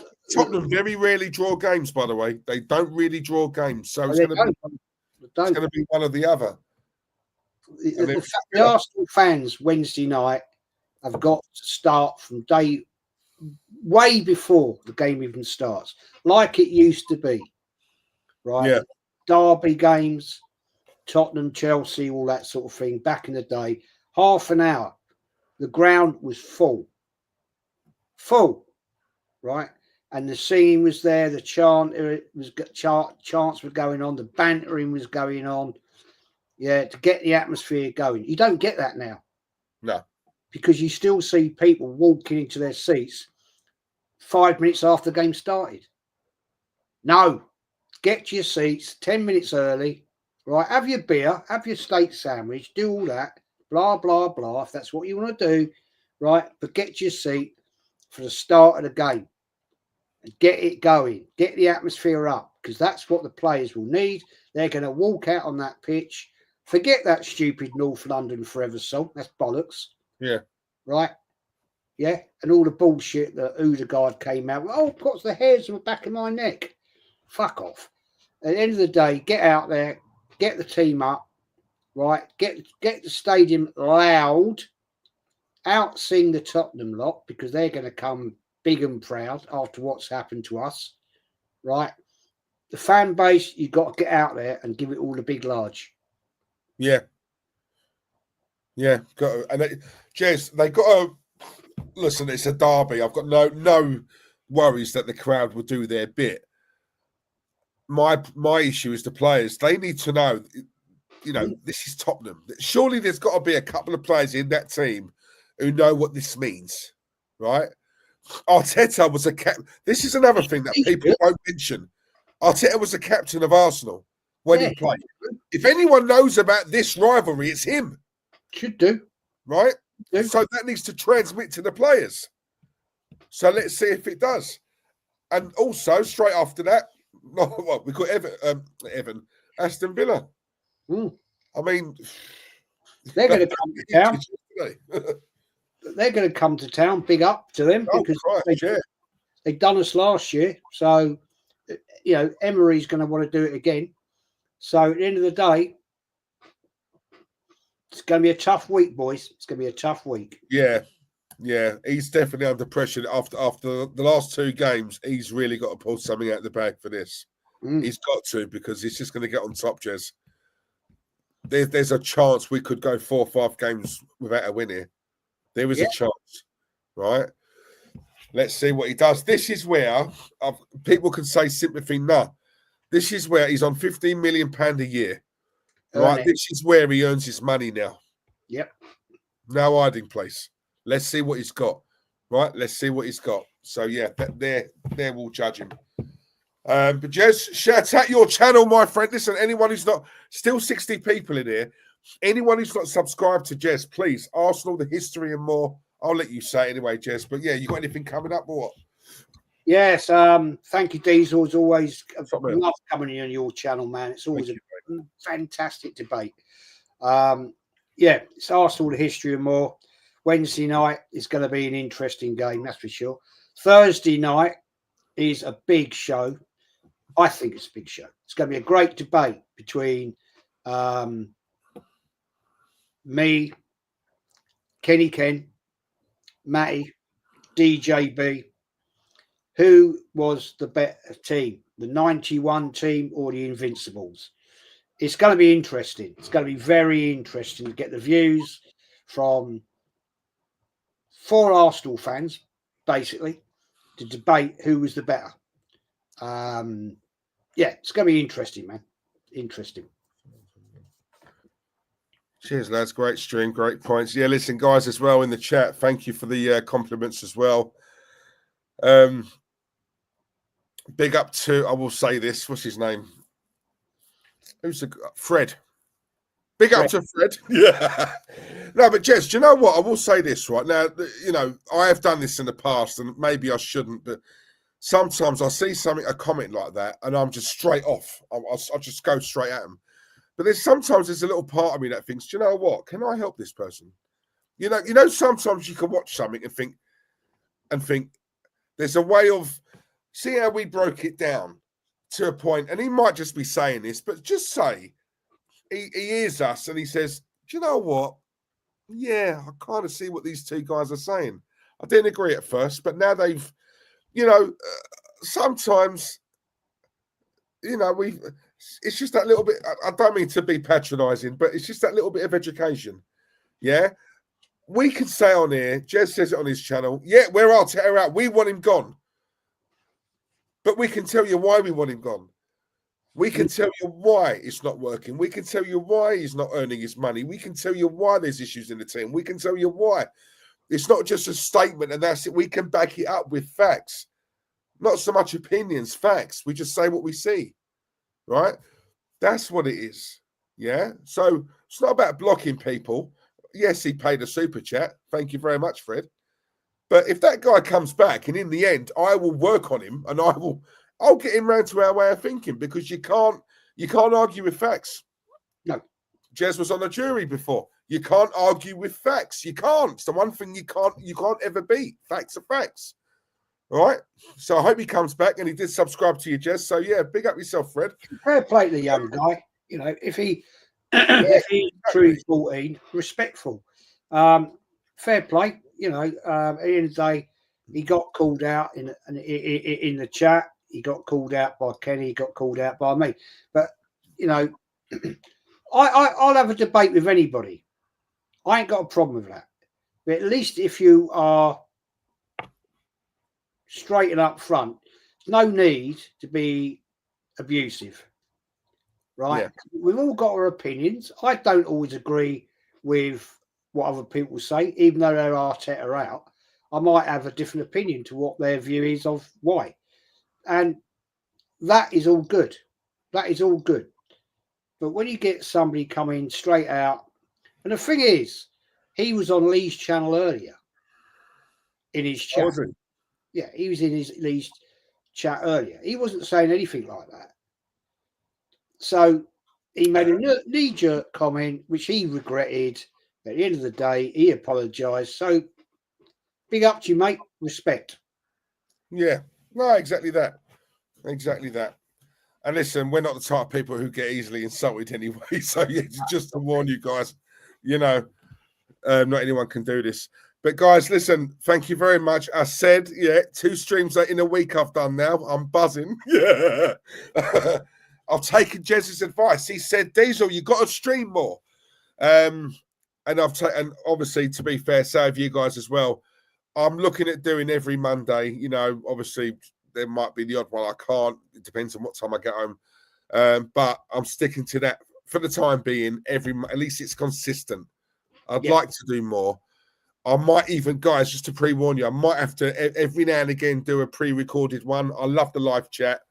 But if I can do a 10-minute one here and then put it out, the way I look at it, something's better than nothing, right? So, but ultimately, I will never move away from lives because I love, you know, obviously interacting with you guys in the chat as well. And I know Jez does as well. So, Danny Cook, I love you, mate.